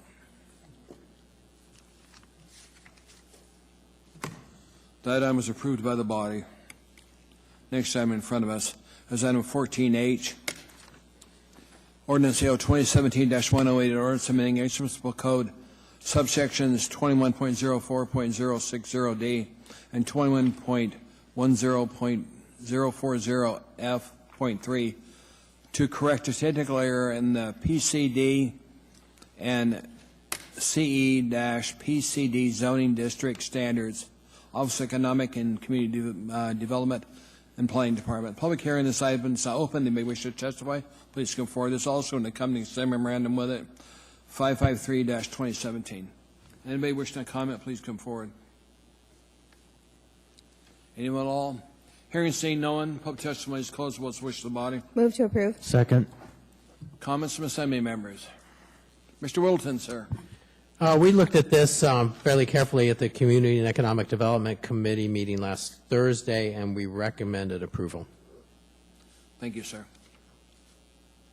Any other comments from Assembly members? Please vote.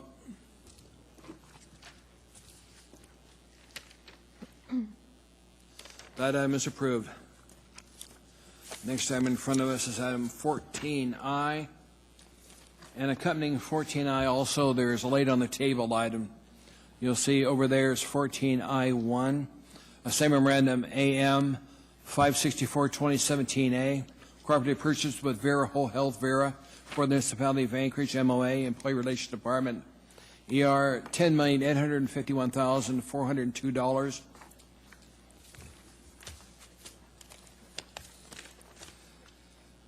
And we also have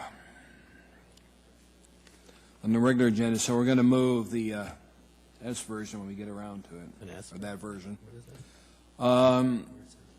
We've got 14I,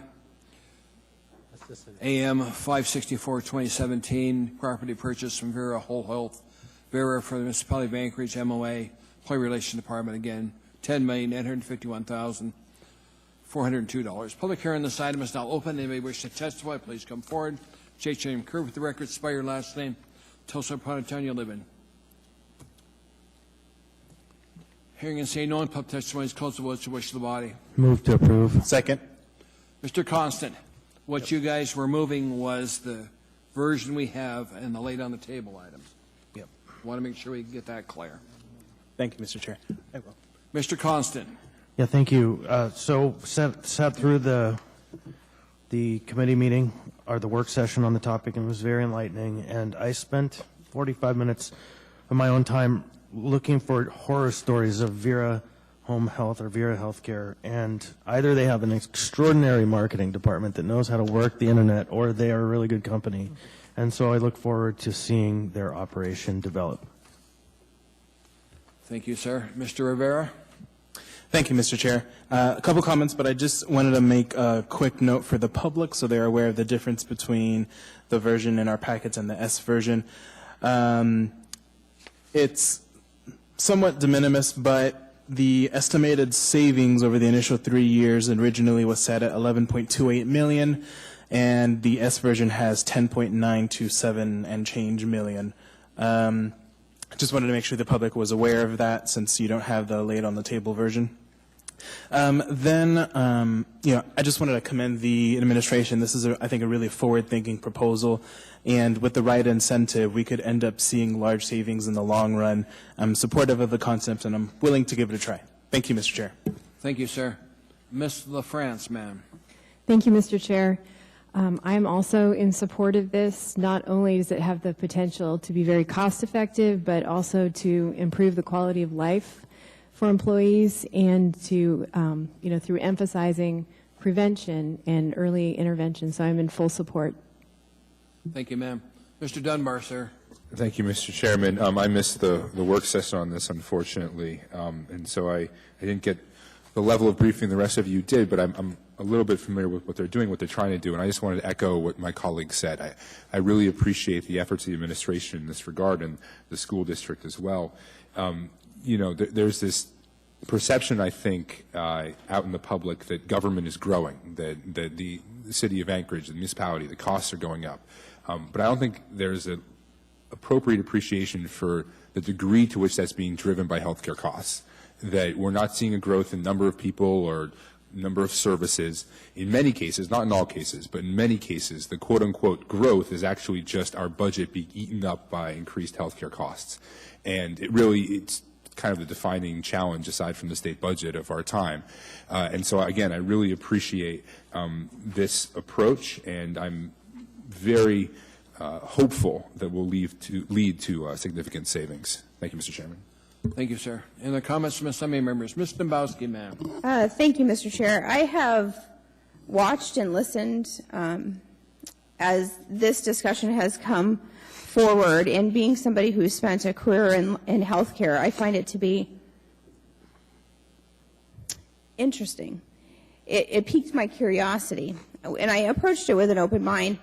But, you know, I have two philosophies that I'm really competing with. One is, have we done everything that the private sector has done for our employees and for the taxpayers to mitigate or to justify this type of expenditure? Now, I'm just thinking of a certain bill that has passed the legislature recently where we were going to save a whole bunch of money, and that was the big precipice. That's why they pushed it. I haven't yet seen those savings materialize, but maybe it'll come. And that's kind of the same paradigm here, but what I see in the private sector is, I know there was a time where my employer paid 100% of my health care cost. And then there was a time when my employer paid 80%. And then it was down to 50%. And when we were talking about some of the health care related issues many, many months ago, I remember asking, well, can we go back and maybe talk about increasing the participants' contribution? Because that's what they're doing in the private sector. It never materialized. So I have a real problem, number one, when frankly, I think employees need to pay more for their health care. We're bearing that burden. And I don't think it's in an equitable manner as the private sector. And so I have an issue with that. But number two, this is now the city going into a new contract over a number of years. We're talking $10.8 million. And so some will view this as the city basically starting their own health care clinic, effectively. And I don't fundamentally think that's the role of government. I think the potential is there to save money. I was talking to a Matsu Borough Assembly member just a week ago, and they were talking about something they were doing with gap insurance and potentially even flying their employees to Mexico to get their dental work, and it was still coming out cheaper. And those are definitely different options. But as I've listened to all the arguments and I've seen it, I remember another infamous project in which we were told, nope, we're going to centralize all this stuff. We're going to go with this computer system, and it's going to save us millions. Well, that didn't quite work out. So I'm a little gun shy when we're being sold, let's invest $10.8 million because we're going to save $10-point-something million. I'm not going to support this because, frankly, I don't think we've done our homework yet. I don't think we've done the heavy lifting, requiring employees to do more on their end. Instead, we've put the burden on taxpayers. And I frankly am very leery of big government expenditures. And when we hear that there's this perception that government's growing, because it is. So, thank you. Thank you, ma'am. Mr. Whittleton, sir. Well, I guess just to address some of those points that Ms. Dombowski made is, one, we maybe didn't do our homework. The Anchorage School District did our homework for us, which was very nice because they're ahead of us and we can watch what they've been doing. But I mean, this is not just cutting costs, but it's also increasing the quality of care. So, being that we're self-insured, this kind of thing is very responsive to the increasing costs. So, I mean, employees may eventually have to pay more, but this would be valuable even in that case. So I think you should support it. Thank you. I don't think that's going to change your mind, but good attempt. Please vote.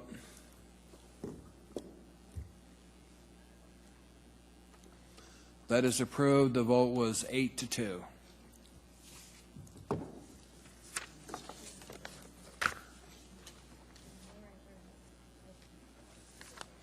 Next item in front of us is item 14J, ordinance AO 2017-107, an ordinance amending English Municipal Code, Chapter 3.30, entitled Personnel Rules, to create a public safety pay adjustment limited to police and fire executives and to consolidate police and fire classification titles from the Employee Relations Department. Is accompanying a summary memorandum with it, 552-2017. Public hearing on this item is now open. Anybody wishing to testify, please come forward, state your name clearly for the record, and spell your last name. Gentlemen, you guys asked if you could testify. We're here. Welcome to the meeting. Thank you.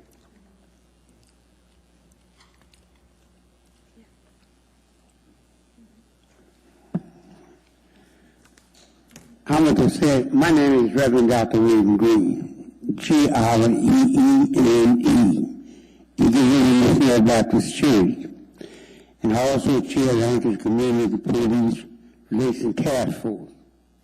And I'm here in favor of this amendment. I think that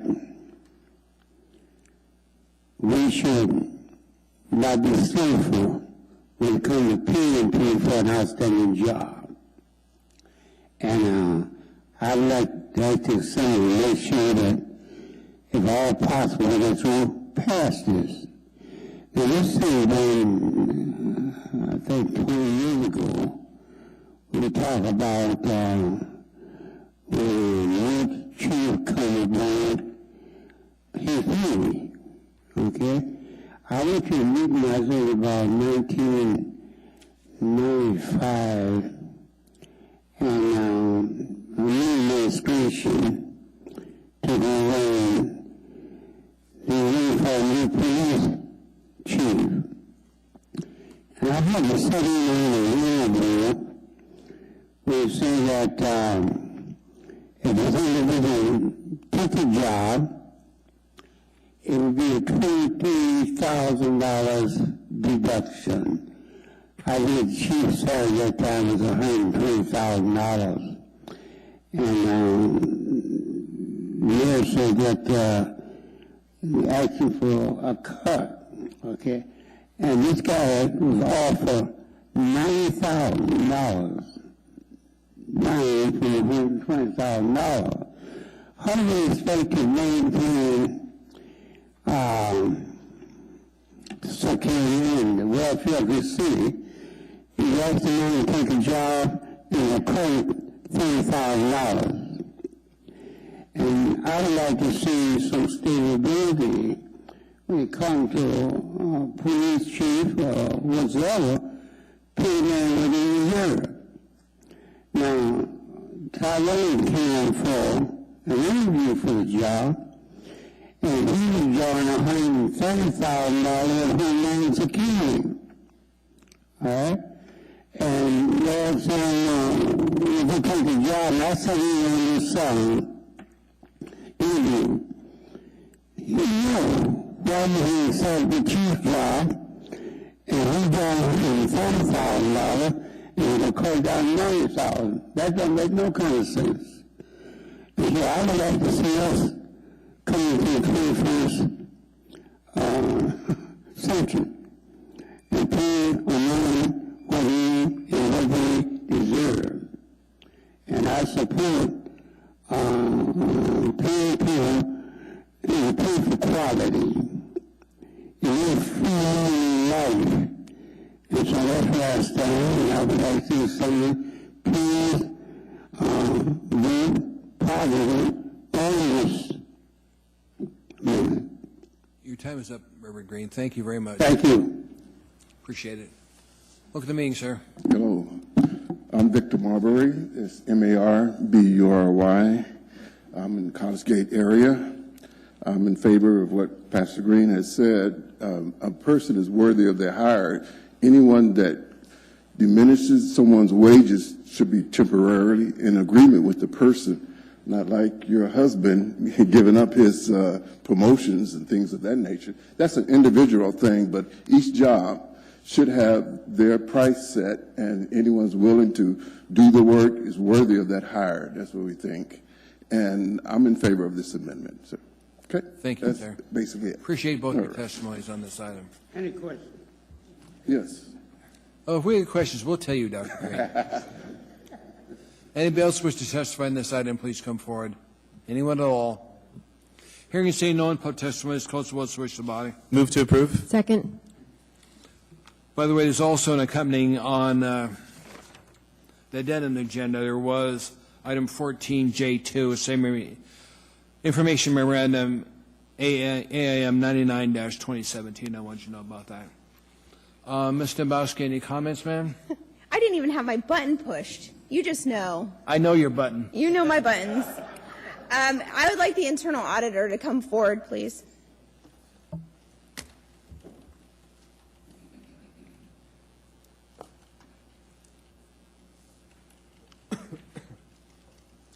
Mr. Chadwick, we have two different memorandums from you, one regarding the Anchorage Police Department executive pay adjustments and the fiscal impact, and the other regarding the Anchorage Fire Department executive pay adjustments and the fiscal impact. Could you describe those for me?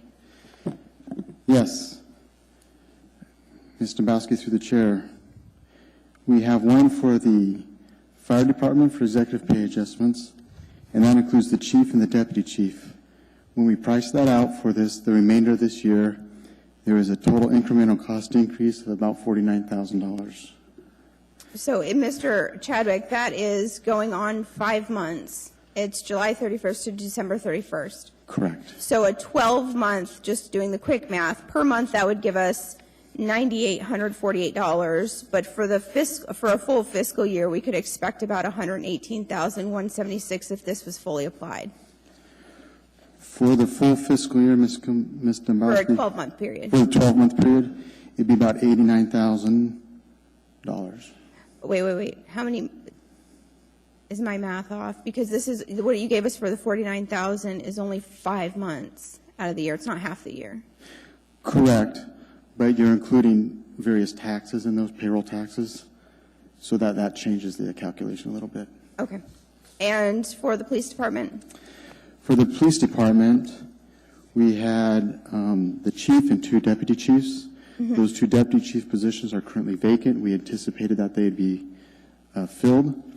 And the incremental cost for the remainder of the year is about $75,000. And for a 12-month period? 12-month period, it was about $138,000. Okay, and when you say those positions are vacant, it's because we have people that are receiving acting pay in those positions, right? I'm not sure what the current status of those positions are right now, Ms. Dembowski. Okay, that's helpful. Thank you. Thank you.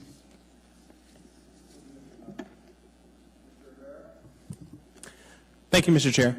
I don't have any questions. So if other folks have questions, I can cede the floor to them.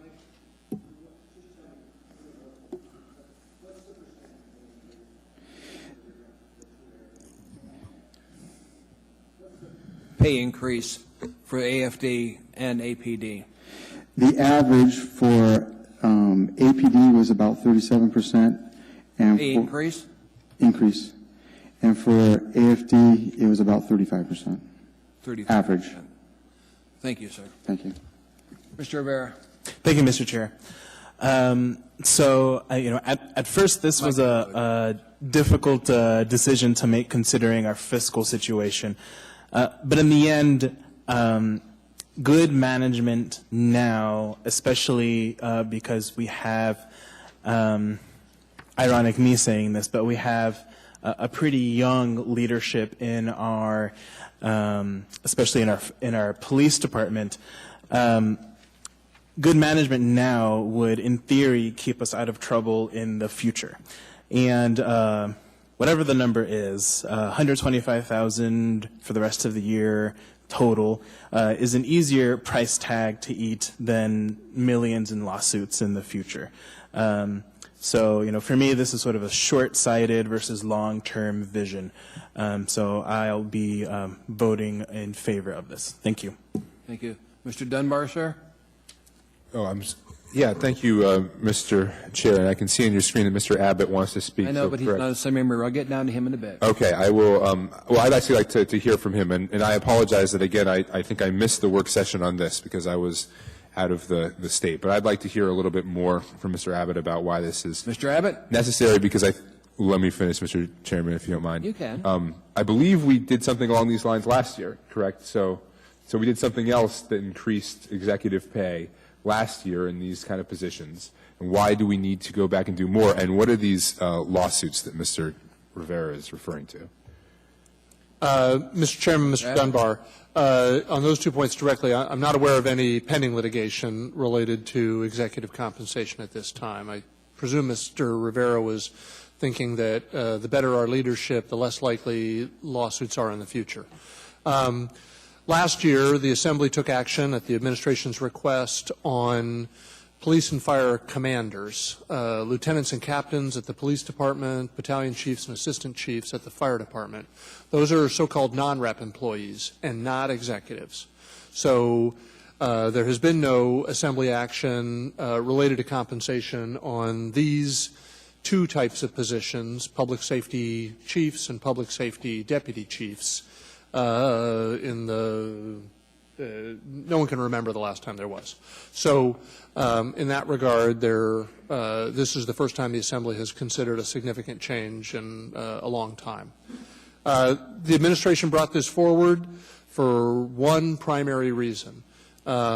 We do not believe that we could reasonably expect in the future to recruit leaders for either of these departments without changing the pay structure. Right now, what we're essentially obligated to do is select from non-police and fire employees in order to fill these positions. And that's not a terrible option necessarily, but it's a limitation. At this point, and I've talked to virtually all of the folks in the different in both departments that might have been considered for either chiefs or deputy chiefs, current employees, and asked them whether they'd want to be considered for leadership positions should they become available. And to an individual, they all commented that not with the current salary structure, that individually each would be required to take somewhere between $20,000 and $40,000 pay reductions to consider either a deputy chief or chief's position.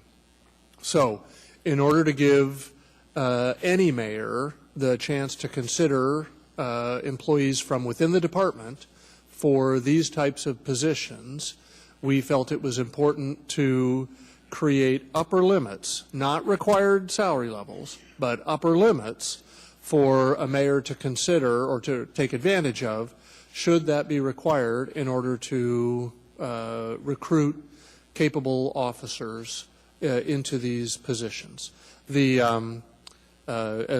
As I think Mr. Rivera mentioned, if there were two departments in the municipality where it was critical that we be able to hire the people that both had the right command capability as well as experience within their own departments, it would seem like it would be the two departments that lead such a large group of first responders here in Anchorage. So with those justifications in mind, the mayor challenged myself and the ER department to consider alternatives, and the one that you see before you represents our recommendation to the Assembly tonight.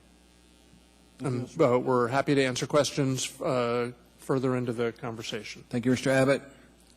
Nothing, Mr. Dunbar. Mr. Whittleton? I think this, on the face of it, looks out of whack. We're talking about $20 million problem next year's budget and state economy tanking, and here we're giving these people substantial raises. But people should be aware that between the police department and the fire department, that's 40% of our budget. So we need people who are extremely good to be making sure we get the most value out of that, those hundreds of millions of dollars.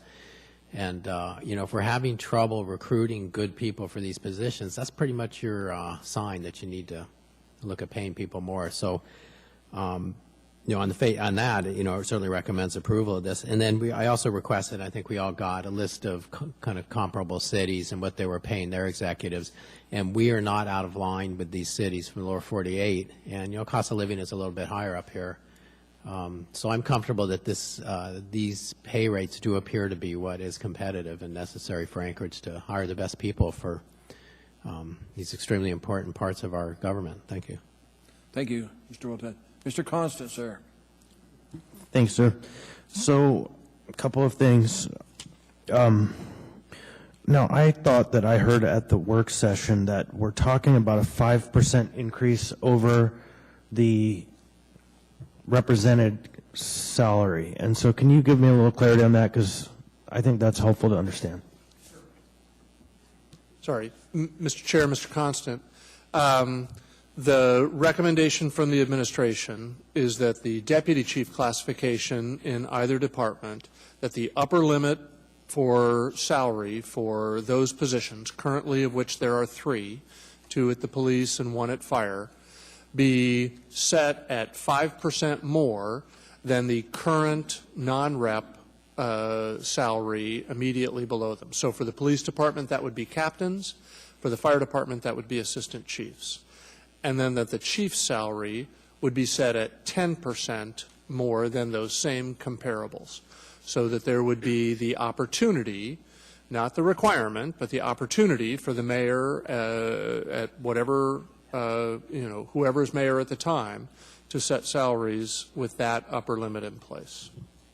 And this would only affect those 5 positions. 5 is all that there's no other, all the other executive salaries in the city remain unchanged as a result of this proposal. Right. So just as a matter of clarity, then, we have the folks who are at the highest classification you can get receiving a sum, and then to move up to that executive position, you would be able to make 5% more, and then to take one more step above that to the chief, 5% above that. And so we're talking about fairness and parity in some ways, not just a differential of filling positions, which is important, but it's a big step to take and only see a 5% increase. So I think that that's really important information. And one last note, and I think this is a future issue for myself, I didn't understand why, when you saw the salary spreads, our friends at Anchorage Police Department made substantially more, about 6,000 or 7,000 more at the high end than our friends at the fire department. And so, but that's a matter for another night. Mr. Collins, just one thing to keep in mind as we do this, too. The executives serve at the will of the mayor. So they lose their security they've got when they're non-reps or union workers. You just can't get rid of them. The mayor could say, you're not working here anymore, and they're gone. So when they become executive, they do lose security, which all of us want to have security. Ms. Dembowski, ma'am. Thank you, Mr. Chair. Now I'm ready for my actual comments. Last year, when this body passed pay raises for about 30 police and fire mid-level managers to the tune of about $840,000 annually, at that time I said we couldn't afford it.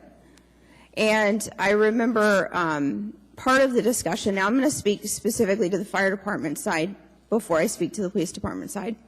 But part of the discussion on the fire department side is, well, we're having a hard time getting people to recruit for the upper mid-level management, like battalion chiefs and whatnot.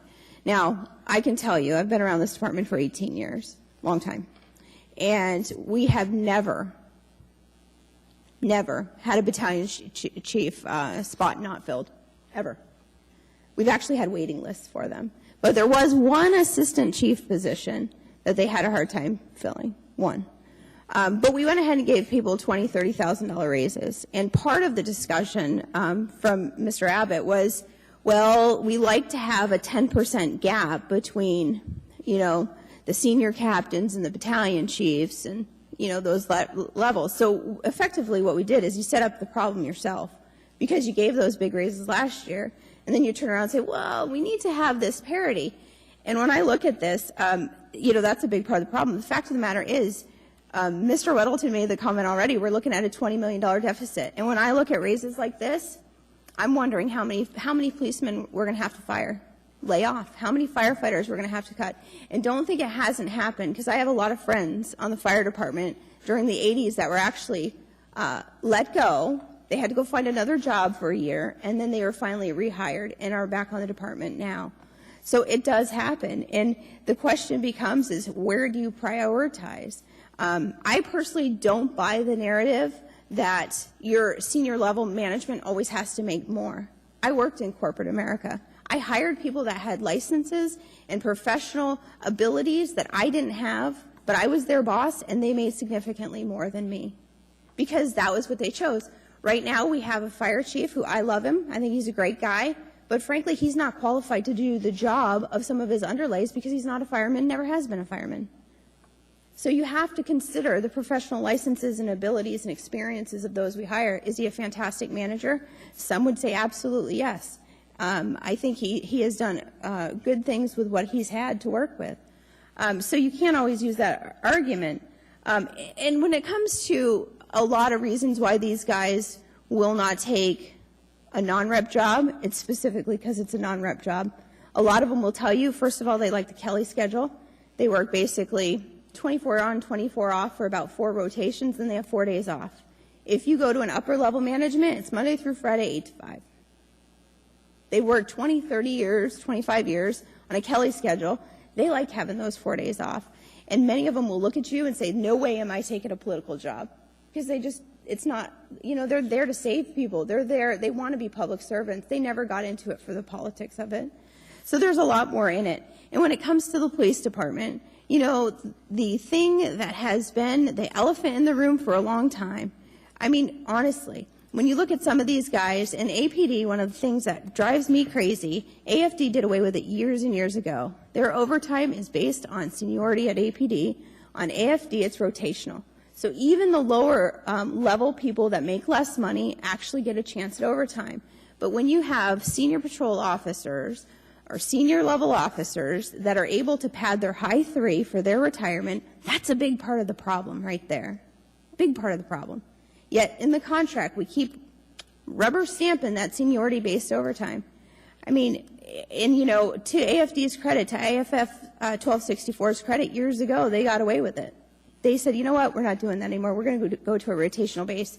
So for a lot of reasons, and the biggest reason for me, number one, we can't afford it. Number two, I don't want to have to fire or lay off police or firemen because we gave raises to the non-reps. It's not the time. I think it's irresponsible, and frankly, when the time comes and you're going to have to make a decision where we cut, don't forget this vote, because I won't let you. Thank you, Mr. Bowski. Mr. Dyson, sir. What she said. That was quick and to the point. Yeah. About 200 years ago, there was a political philosopher, I believe a British member of Parliament named Jeremy Bentham, and he talked a lot about political philosophy, but out of his work comes a philosophy that I see lots of policymakers following, and that's to do what's expedient and what needs to be done in the moment, and to lose sight of the long term. And Mr. Dembowski is right. The structural problem with the overtime going to the senior members has, if you look at the records, an extraordinary amount of money. And I suspect on some level, the senior people who are in the rank and file who are considering leadership, it's not only that they wouldn't get much of a bump in their actual salary, but they'd lose the access to what often, according to the figures I've seen, is 40, 50% more money per year because of it. And we have put in, on both a state level and local one, a perverse incentive in that it has often been true that your retirement is based on your high 3 years. So there's a real pressure to get all that overtime in those last 3 years. And there's lots of horror stories about how that tends to put the oldest members in those jobs when sometimes it's not the best match of proficiency and skills for the thing that's required. And I would just caution us all to have the courage and the insight to look at the structural problems that are producing what employee management people call compression on salaries, and deal with them, and not keep kicking the ball or the can down the field for somebody else to deal with another time. I think this is not a crisis. It is an issue that needs to be dealt with, but we're putting a Band-Aid on an infection here, and we need to have the courage to go look at these structural issues. And whether we admit it to ourselves or not, there's always the conscious or subconscious pressure of realizing that these employees are not only good people doing very valuable things, but they're also a huge influence in the community and in elections coming up. And I want to encourage all of us, me particularly, to be thoughtful and look at the long term and to be courageous about taking on the structural issues. Thank you, Mr. Chairman. Thank you, sir. Mr. Peterson, sir, on the issue in front of us. Well, thank you, Mr. Chairman. And, you know, we have been attempting to rebuild our police department for the last several years. We're adding additional officers. And if you're adding additional patrolmen at the bottom, you actually are going to need some additional supervisors to make the organization work at its most efficient. And so I do think that because of the raises we gave last year, we did put ourselves in a position where upper management is now making less than middle management. But if we can't get people to take the upper echelon jobs, then you end up with people as acting captains or acting lieutenants or acting whatever it is. And so they're doing the job, but they're getting paid at their old level. And so I think that for the long-term health of the organization, the police department, I think it's important that we have the ability to give the upper management additional raises so that we can get people to take those positions. Thank you. Thank you, Mr. Peterson, sir. Mr. Dunbar, sir. Thank you, Mr. Chairman. And again, I apologize that I wasn't at the work session, and so I'm kind of learning more, I think, than my colleagues up here. I'd like to hear again from Mr. Abbott, specifically to the overtime issue that has been raised by my colleagues. Can you speak to that or to anything else about this ordinance? Thank you, Mr. Chairman, Mr. Dunbar.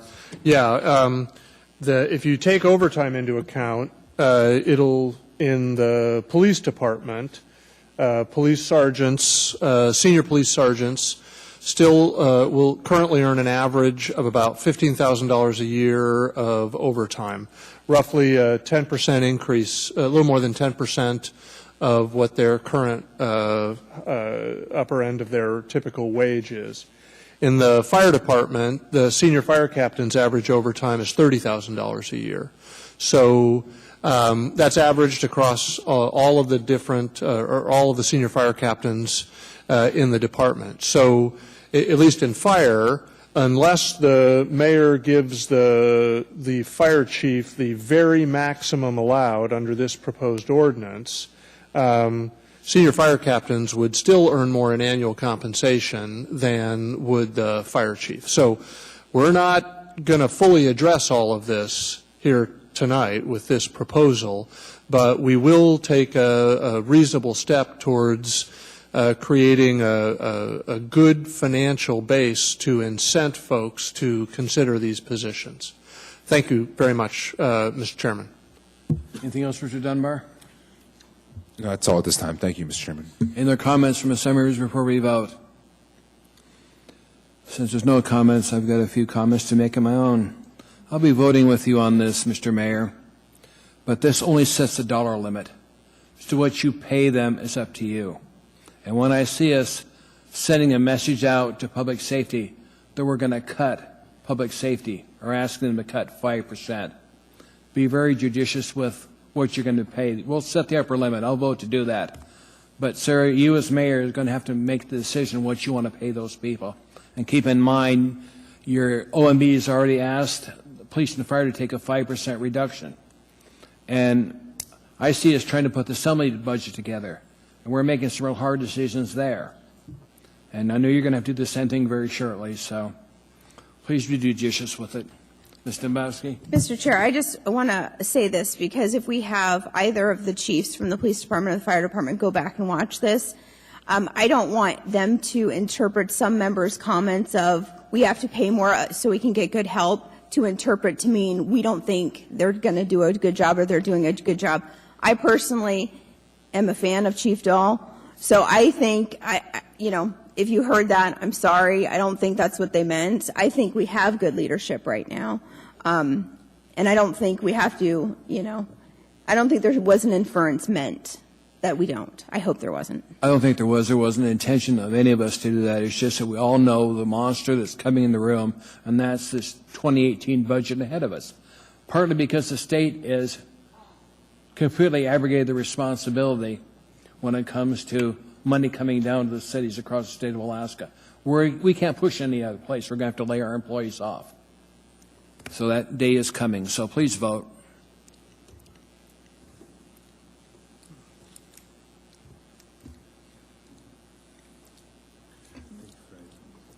Not me. The vote was 9-1. That was approved by the body. Next item in front of us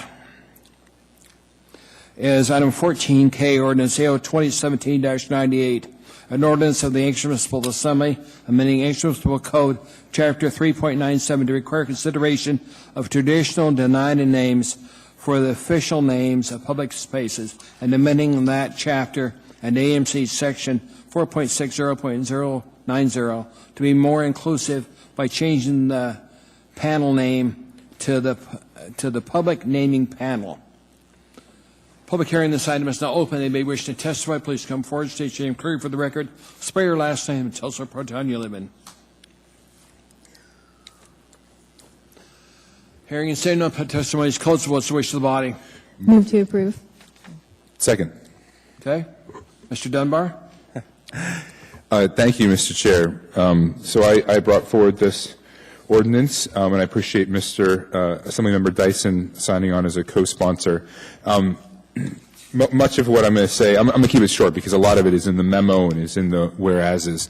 But this, first I want to thank Mr. Gates for his work on this and also from the members of the Alaska Native community who are involved in the creation of this ordinance. And this sprang from the process of renaming the park, Chanchnu Muldoon Park, or giving it an official name rather, which I thank you all for doing while I was gone 2 weeks ago. You were gone. What's that? It was easier. You were gone. Oh, I know. And that actually, the name of a park seems like a small thing, but it took many months and a lot of hard work from my staff and from members of the community councils to see that happen.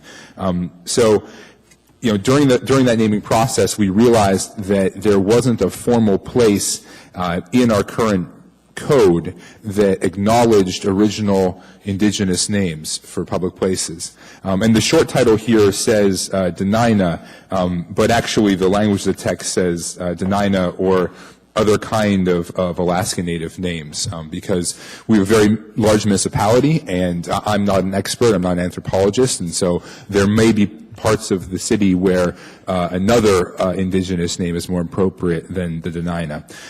But I think it's important, and again, it's in the memo, so I'll keep it very short. But we live on a land that was occupied for tens of thousands of years by indigenous people, and they had names for most everywhere. And as we're naming places, we should acknowledge that fact. And this doesn't mandate that those names are controlling, but it at least requires that our naming panels consider the original indigenous names. And I think in so doing, Anchorage becomes part of a larger Alaska Native cultural renaissance that is happening here in the city and across the state, and which is an incredible positive, both in the Alaska Native community and for all of us that live here. So thank you very much, and I urge approval.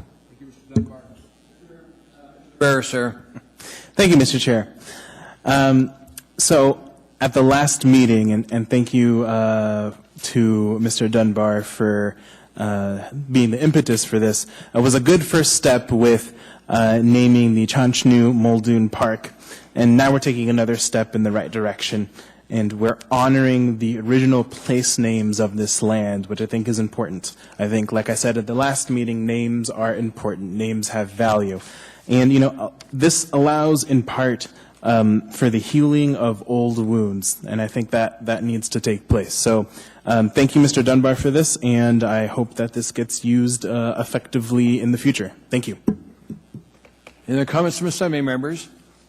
Seeing none, please vote. That is approved unanimously by the body. That completes our agenda. We're now down to special orders. There are none I'm aware of. Item 15 is nothing reserved. Audience participation. Is there anybody that would like to address the Assembly on any item? Now's your chance. Item 17. Hearing and seeing no one, public testimony is closed on that item. Assembly comments. Mr. Whittleton? Nothing, thank you. Mr. Rivera? Yes, Mr. Chair. I'd just like to note that if our meetings continue this late without dinner, that Hershey is probably going to see a lot of money from the Assembly. That's it. Thank you. Hershey's also tried to get SAP working. Mr. Steele? 100 million. Melissa France? No comments, thank you. Mr. Dunbar? I just want to assure my colleagues that I did wash those sheep ankle bones. Thank you. Now ask him what he washed them in. Just use dish soap, and I scrubbed them, and maybe you want to boil them, I don't know. Mr. Peterson? Thank you, Mr. Chairman. I just want to welcome my East Anchorage colleagues, Mr. Dunbar, back to the great north, and glad you enjoyed your trip to the Far East. Mr. Constant, sir. Yeah, two things. The first one, that microphone. I don't know if someone can take a look at it because we're going to double pretty it. It's difficult already on tonight. the list. Good.